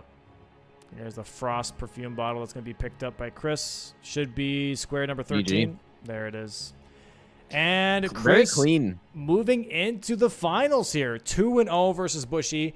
Bushy going to be fighting for 3rd place tomorrow versus CBD. So Bushy CBD tomorrow. Next week, Blanks versus Star0chris in the finals for Season 4. That's going to be interesting. 2 fast boys kind of duke it out. True. Man. What a shame. What a shame. That's funny. I really wanted a game 3. I really wanted a game for sure. 3, for sure. I really wanted to see that first match was fantastic. I think that first match really showcased both of like their play styles. I think this was just an unfortunate game for Bushy. And just like really good calls from Chris. Some risky calls, but I think that paid off, in the long run for sure. So yeah. I'm really curious what Chris was thinking that Bushy was doing while he was doing the Revered Spirit Ashes. Yeah. Because like you would probably think that Bushy, like if I was in Chris's position, I would think that Bushy has an advantage, like is going to go for that before I do, or right, or I don't know. Especially like after nothing got marked, no Death Knight. Like maybe he was assuming that Bushy was doing Death Knight, but Death Knight didn't get marked, so yeah. So I don't know. I don't know. I think it's a toss-up because also Bushy maybe was hoping that Floor Sex was still open for Chris, and that's what he was going for. So he had time on Revered Ashes or something. Yeah. Definitely just rough. But yeah, let me go ahead and bring in Chris here. We'll talk a little bit about the early and late game. Yo, Chris, welcome in, GG's. Yo, Yo, GG's. And how are you feeling about being 2-0 in semifinals? Pretty good, I guess. Yeah, we're chilling. Cool. All right. So like, first two matches here, or both matches, I guess in that case, didn't go for center square. But like, what did you think of them as to those being unique options? I like the Rakshasa. I know Bushy likes to go for the katana, so I knew he wasn't gonna sell it. So I probably shouldn't have sold it right away. But yeah, I knew he had that for like Rakshasa, so I'm like, I'll leave that open to him because he'll probably go for it anyway. Because backhand blades against Rakshasa is not something you want to do. Right. And so, and then there was like so much more synergy going to Jory for one of the catacombs, for Jory itself, the frenzy guy, and the torch. And so it's like, okay, let's just go Jory and see what happens. And eventually marked Rakshasa. I'm like, okay, I'm glad I made that decision. But yeah, and on this one, I was like, ooh, that's an interesting square. And then I looked at the rest of the board. I'm like, oh, this square just won't be touched. Yeah. That was the concern once we picked it. We're like, okay, well, if the board kind of promotes it, great. If it doesn't, it would be a great 12-12 race square. Yeah, exactly. It'd be a hype ending, which is why I grabbed like the Grace before Mesmer. I was thinking about going it for my 13th, but I was like, he marked Death Knight when I was like going towards like the last perfume, and I'm like, okay, I'll just close it out. Yeah, I gotcha. If the perfume got sniped, I was gonna go to that. Okay. Yeah, I got you. Let me bring in Bushy here as well. We'll talk a bit more about the first match too. Welcome in, Bushy. GG's, man. GG's. Thank you, GG's. Two matches here now for you as well in the semifinals. How'd you feel about the first match, with that being pretty close between the two of you? Yeah, I mean, obviously remembering back, like the whole match is going to be hard. Yeah, but yeah, it's a little tricky. I gotcha. The giant hand is obviously quite pivotal there. Yeah. Yep. You're going for that? Okay. Yeah, I mean, it was like 10 seconds. Yeah, I think the weapon difference really kicked in there with Chris having bleed backhand blades over the great katana. Because I didn't put on my talismans. I bought the talismans and didn't put them on. Oh. Yeah, I did that once for a little bit too. Yeah. Killed the Curse Blade Assassin a bit faster if I did. That's tough. Yeah, Curse Blade Assassin for both you guys was pretty rough. Yeah, it was so close too in the first match. Like, Bushy went with the tree avatar. Were you kind of planning on doing another square to maybe make Chris think that it's like, oh, he's not going to do it, and then try to bait Chris to do the avatar, or was it like the game plan? This is from the first game?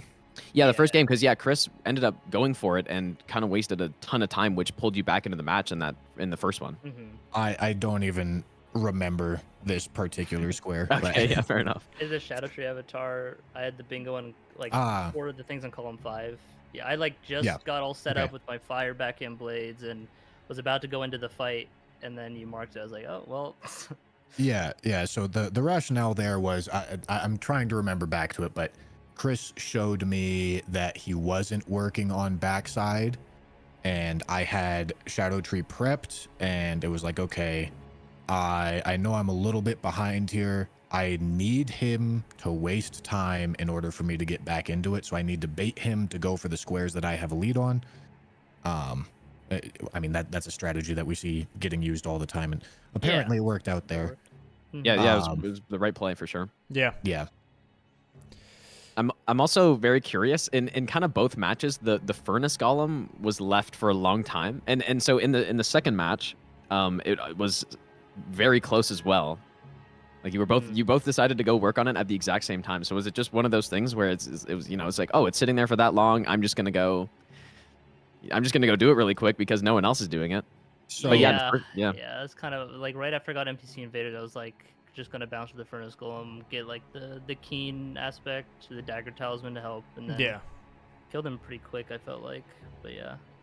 From my perspective, I knew that he had backhand blades, and backhand blades just kill him faster. So oh yeah, true. I never wanted to opt into like a potential race for it until it was obvious that like I needed it. And both times where I went for Furnace Golem, I was like sure that I was losing the square, but I needed it, so I was going for it.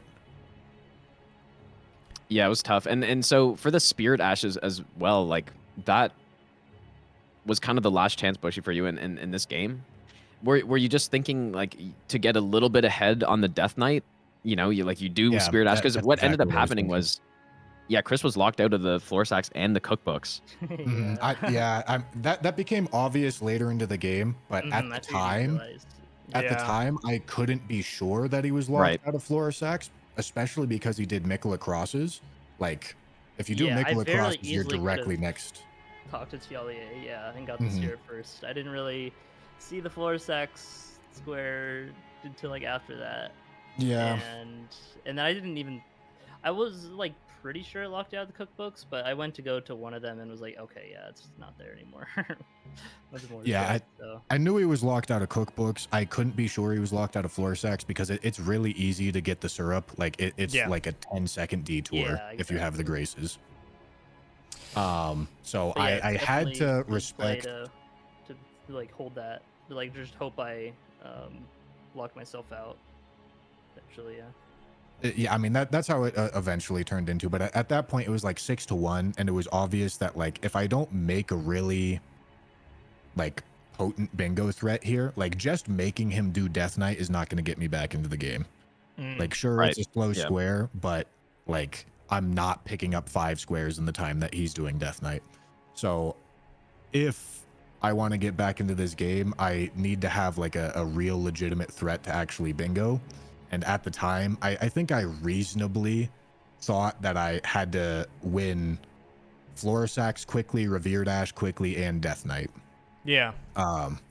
So yeah, I went to go prep the Death Knight. The plan after that was to go to Floor Sacks, put her to sleep, and then leveled the Revere Dash, and then have it be a race to Death Knight. But obviously at that point, I hadn't marked a square for like 20 or so minutes. Probably by the time I hadn't marked a square for 10 minutes, Chris was like, oh, okay, hold on, something's up. I need to prevent all bingos. So he goes for Revere Dash, which obviously makes sense, especially him knowing that he's locked out of Floor Sacks. And then he immediately follows it up with Perfumed Oil, which again makes sense. My idea after that was to prep the diagonal bingo. Of course, from Chris's perspective, he has to think like maybe I was prepping the diagonal bingo the whole time. But yeah, I mean that's Yeah, I was thinking it's kind of both. Yeah, like for row 4, and I was like, okay, I locked myself out of like these 2 things. I need to go get Revered Ash. So fortunately, I did get that early, and then the last Ash I got was the one before the Alec River downstream Grace, and so I just went to the coast right after that for the oil. Yeah, okay, that makes sense. For me, I think the real actual turning point of the second game was the DLC Shield square.